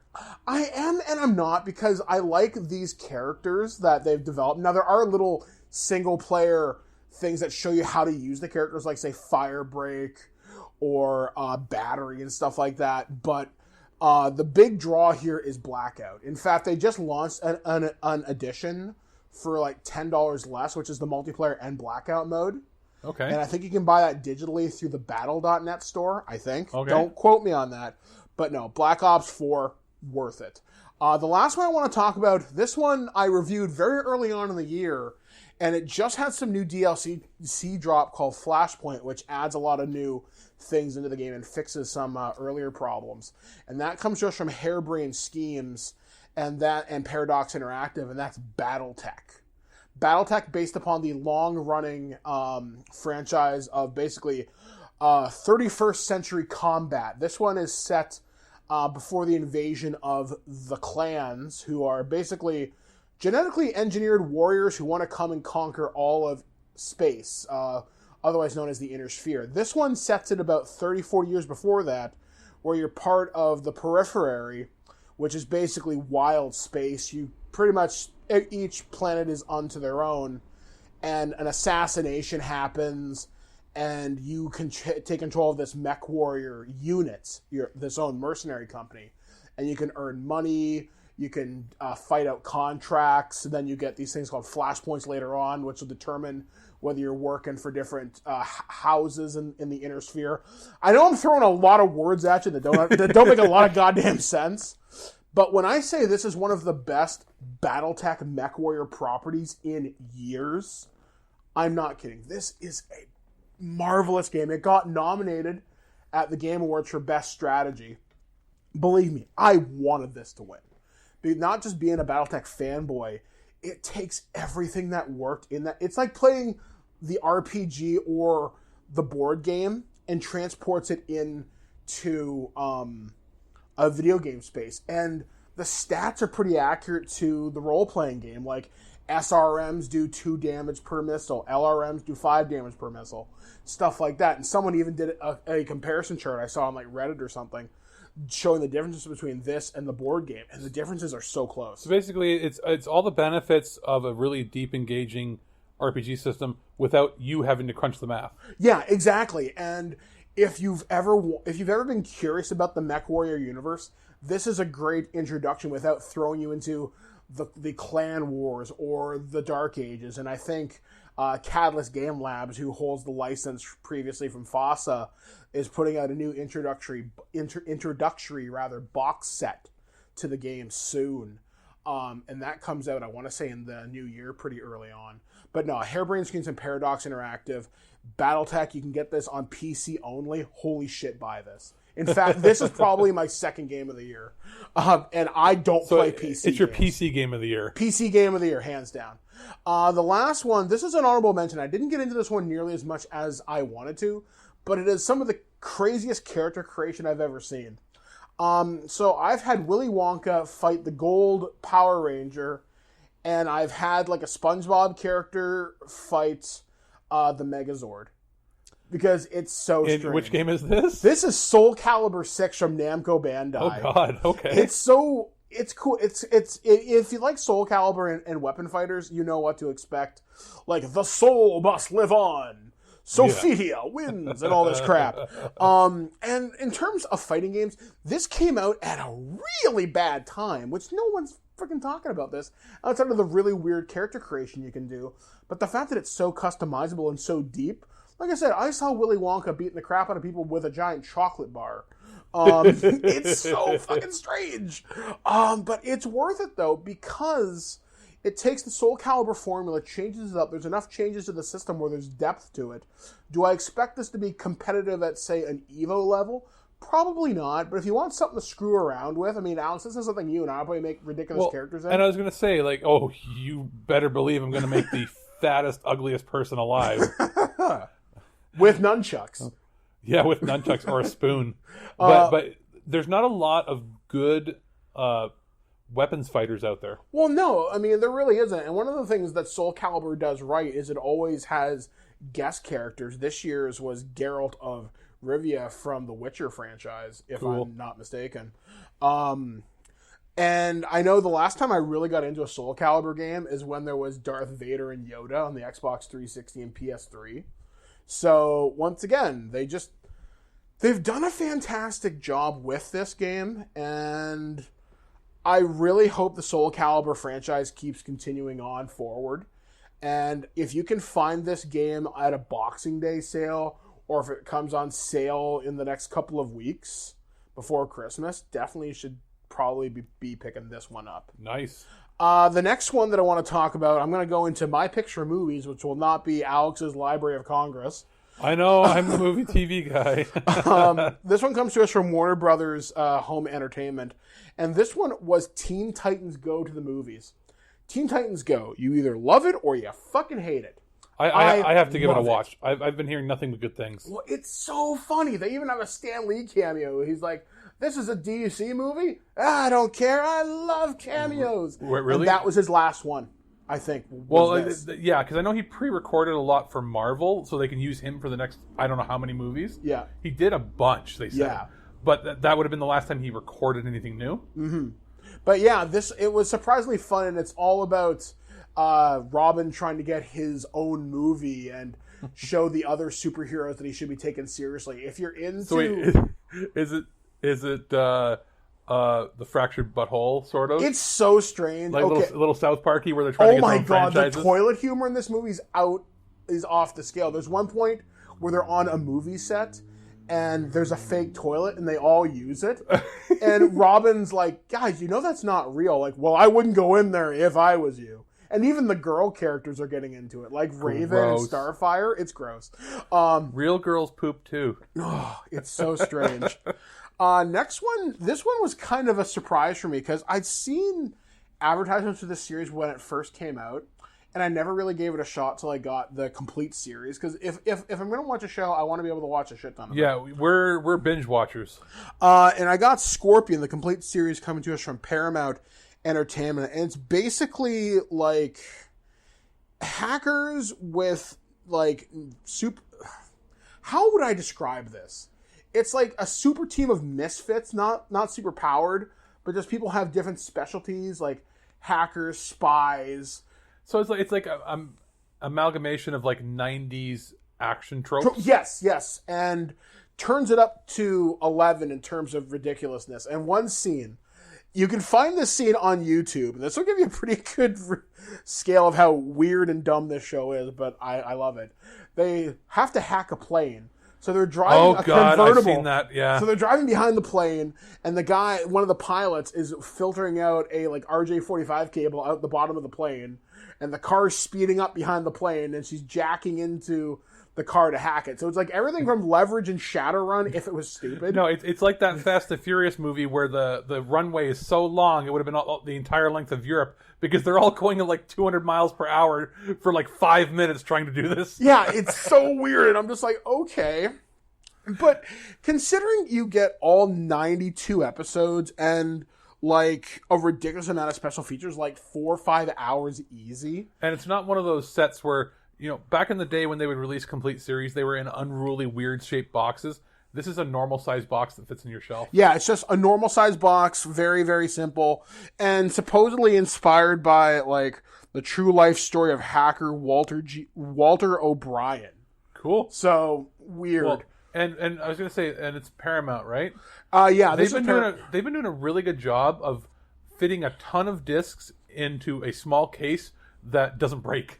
Yeah, like this is like their standard, I call it a bookcase where you can open it and the discs are well put together. I'm actually opening it right now.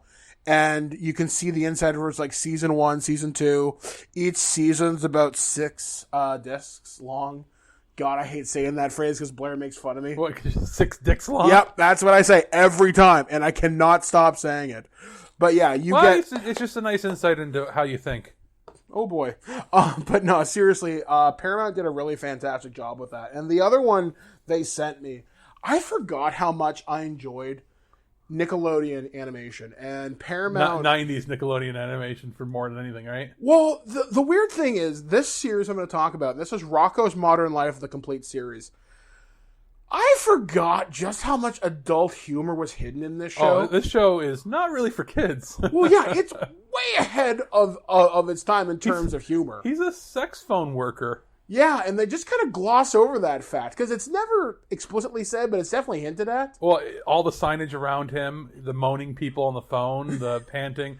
Like, we did some highlights of the episodes when we were going through it, and, you know, there's stuff that shouldn't make it into a kid's show that they were able to get by because it's just enough that the censors won't touch it. Yeah, it was... Or some stuff might get censored because it's a little too much. Yeah, like there's one episode that I love. It's called Carnival Knowledge, and that's based upon carnal knowledge. Yeah. And I'll let you go to that with what you will. But it's adventures of Rocko the Wallaby, his cow friend Heifer, Filbert, and the Frog People.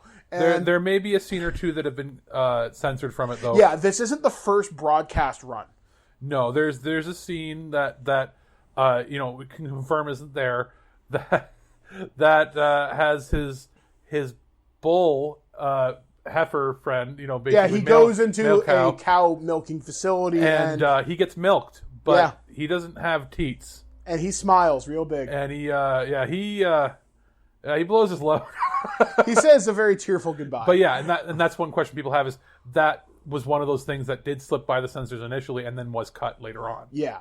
So, it's over 21 hours of content here, and it's... For the kid and all of us. Yeah, like, pretty much. Like, this comes from the era of Ren and Stimpy, Two Stupid Dogs, Cow and Chicken... Yeah, there was a lot like this, but not exactly like this. Yeah, like this was when Nickelodeon was willing to take a lot of chances. What was smart about this was the adult jokes and humor in this went over the heads of the kids because it was too smart for them. Whereas, like, a Ren and Stimpy was so overt and in your face, it was offensive. This got by as being inoffensive because it was charming in the way it did the jokes. Yeah, exactly. It works out well. The series has aged remarkably well. So you can pick that out. Rocko's Modern Life, the complete series from Paramount Home Entertainment. Moving on to books. As you guys know, I'm the RPG guy here on the show.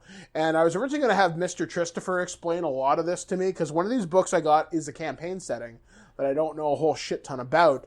But since he's the magic goon in this room, not anymore, damn you big box retailer, we got 2 D&D books from Wizards of the Coast. And the one that I kind of want to run you guys through is there are two, but I'm only going to talk about the second book, because it starts you at a higher level, and that's Waterdeep Dungeon of the Mad Mage, which is a continuation of Dragon Heist, which is set in Waterdeep, one of the biggest cities in the Forgotten Realms, and it's basically a remake of Ruins of Undermountain, which is basically a dungeon crawl. So here's a floor, here's the monsters, here's the room. I'm going to describe what's happening to you. And it's not super heavy on roleplay, though. If I really wanted to amp up the theatrics, you guys know me, I'll invent an NPC right on the spot. And it's really cool. The fact that it teaches you from levels 5 to 20, so you're getting into epic level encounters. Like, weird bullshit shows up in this. So, you could die real easy. And to kind of give you a description of this, I'm actually just going to read you the back of the book, so you know what you're kind of getting into. In the city of Waterdeep rests a tavern called the Yawning Portal, which is another adventure that was published a couple years ago, named after the gaping pit in its common room. At the bottom of this crumbling shaft is a labyrinthine dungeon shunned by all but the most daring adventurers, known as Undermountain. This dungeon is the domain of the mad wizard Halistar Blackcloak. Long has the mad mage dwelt in these forlorn depths, seeding his lair with monsters, traps, and mysteries. To what end? That is the question, is a constant source of speculation and concern. So like I said, this takes you from level 5 to 20. It's a cool campaign. It's a dungeon crawl. So, Alex, I don't need 20 pages of backstory. I'm an adventurer. I want money. I hear there's a lot of treasure here. Let's rock and roll. That'd be nice. Yeah, so a little less roleplay heavy, more... I've had this book described to me as a beer and pretzels, where it's just a very casual session. And that's something different, something we've never done on Cambridge Chronicles, because we're very RP heavy. Yeah. So maybe during the summer, when we take our relaxing RPG session, we'll just, okay guys, roll up a D&D character, we're gonna do Dungeon of the Mad When Mage. it's so hot, we're gonna melt into the chairs. Yeah, exactly. We're just gonna sit around with fans and Long Island iced teas. It'll be a good time. And then the second one, this is a campaign setting based upon Magic the Gathering. This is called the Guildmaster's Guide to Ravnica. And this is something I really wish I had Tristan here to explain to me, because the Wizards of the Coast owns Magic, which means you literally deal with the Planeswalkers. And last time I was in the Magic, and this is really going to date me as fucking old, is I played Weatherlight, not Jungle Fury, that's Power Rangers. I can't remember, but the Weatherlight expansion is the last one I remember playing. That's when I fell out when I had Rampage and Trample. I played a random game about a year ago at a local game store, just for fun to try. Yeah. The last time I was into Magic, I didn't know what Magic was. I just thought they were cool cards that I would buy from my comic book shop. Yeah, because the artwork was cool. Wait. The last time I was into that, Pogs were new. Yeah. So, I realized some of the cards that I had bought that I lost over the years would probably be worth a ridiculous amount of money, because they were first generation, first printing. But yeah, it's neat the fact that the Guide to Ravnica gives you all sorts of different NPCs. You get how the guilds work, how magic fits together in this new world. Well, and it's really cool that they're, doing some sort of synergy by putting their properties together. Well, yeah, I mean, I have always wondered, why has there never been a Magic in D&D official crossover? And I want to say there was an unofficial one a while back, but I don't quote me on that. It's cool that they're really dipping their toes in now. Yeah, and considering, as Tristan mentioned earlier, they're really pushing the esports scene. If Ravnica sells well, maybe they'll do the other planes, because Tristan was telling me there's an Egyptian themed one and stuff like that. Oh, neat.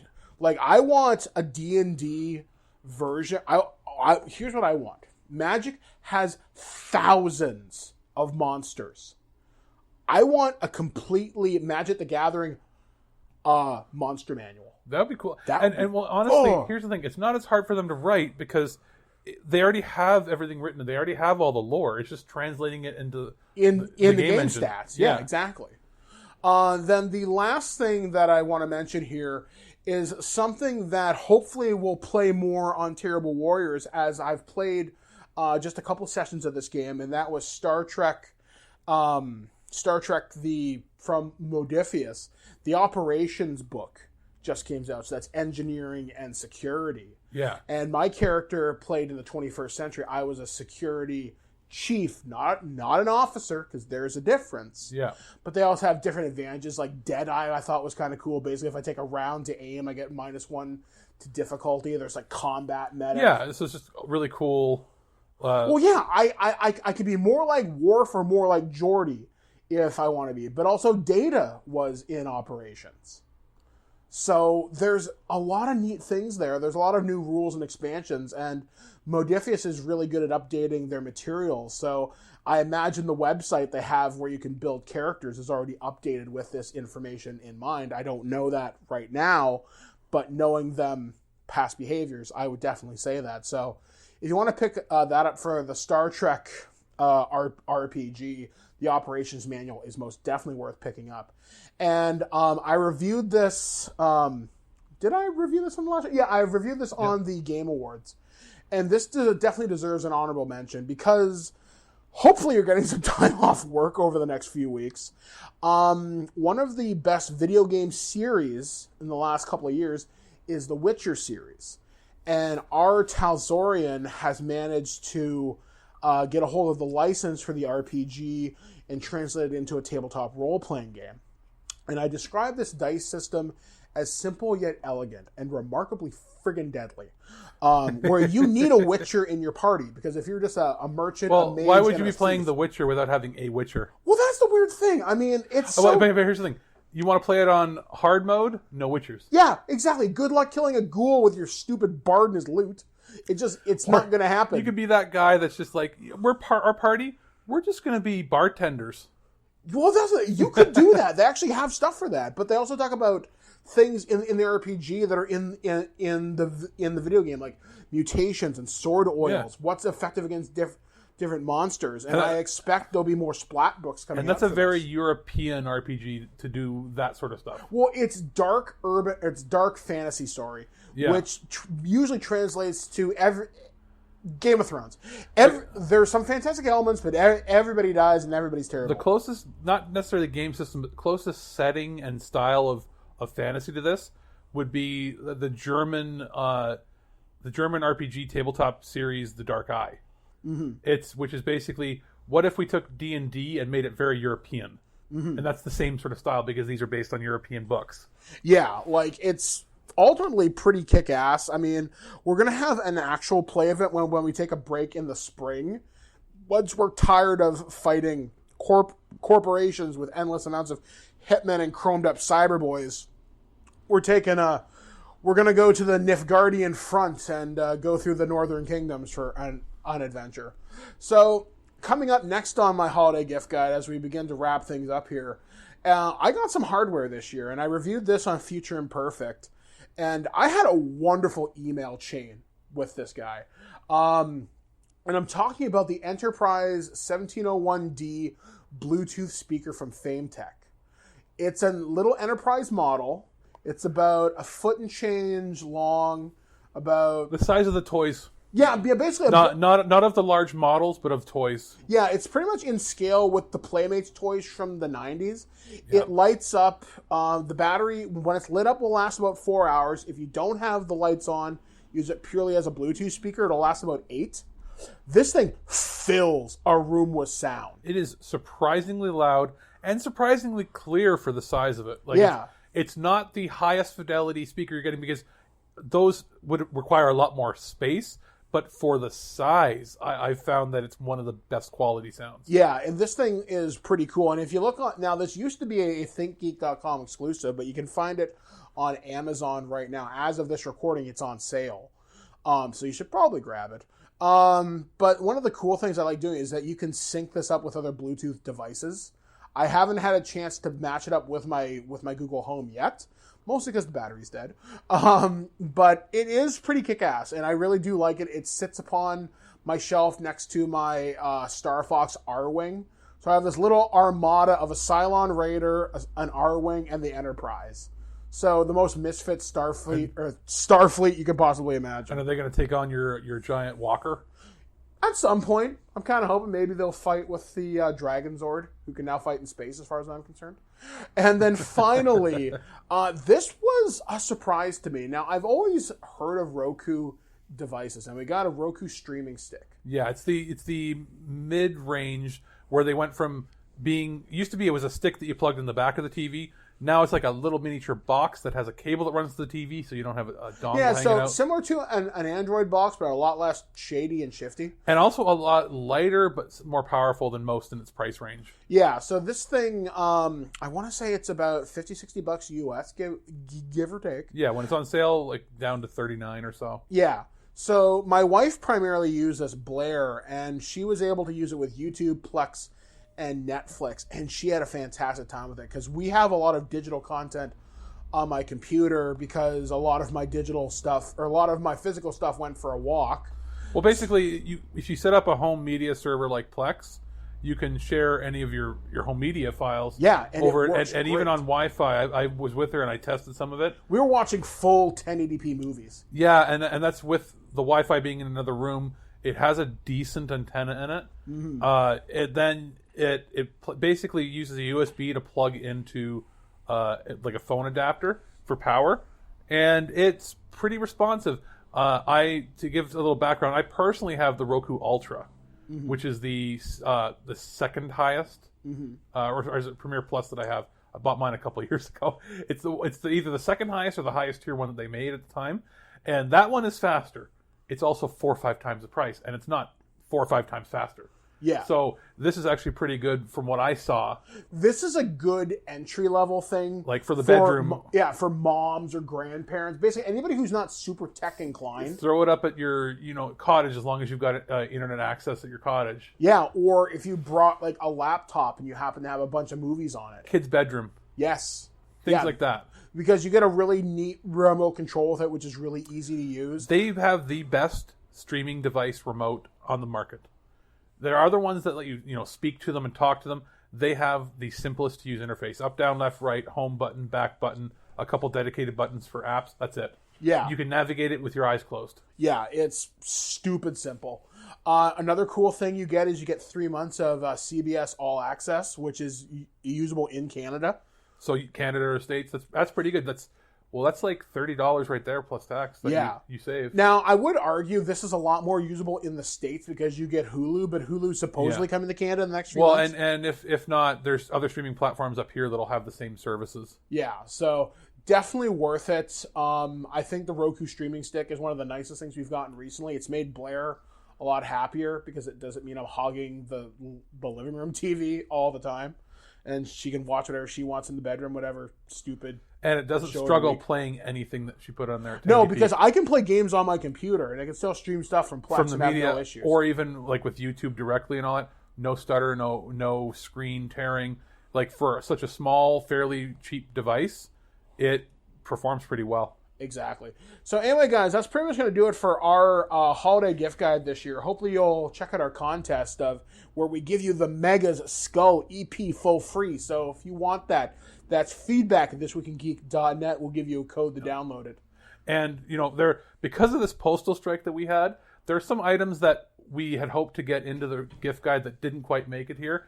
If they show up between now and the new year, what we're going to do is we'll record something and include it in the show. Yeah, we'll have some sort of a year-end addendum if stuff shows up. So because there were some pretty cool items that we were hoping for that we can't quite talk about because we don't have them yet. Exactly. It's just a matter of we don't have it. So anyway, guys, until next time for This Week in Geek, I'm MrTristifer. Sexy voice. Sexy voice, look at me. Alex. And I've been Mike the BirdmanDodd, wishing you a safe and happy holidays. And as always, live free or die hard. And as my friend Jackie Bam Bam says, be kind, be cool, be careful. We'll catch you guys again next time, right here on thisweekingeek.net. Well, that's our show. All right, here's the deal. Every time you watch my show, I will send you $40. Checks will not be honored. You've been listening to This Week in Geek, your source for guaranteed nonsense or your money back. Tune in next week for more info on the most important things you didn't need to know. Check out our website at thisweekingeek.net and subscribe to our podcast through iTunes or any podcatcher. If you'd like to comment on this episode, head over to this episode's post at thisweekingeek.net and leave a comment through Facebook Connect. Follow us on Twitter at thisweekingeek.net and follow our Instagram at twig_official_podcast. Social media not your thing? Send us an email at feedback@thisweekingeek.net. We'll see you next time, and remember, lower your shields and surrender your listenership. Just when you think this show is terrible, something wonderful happens. What? It ends. I have to go. Somewhere there is a crime happening.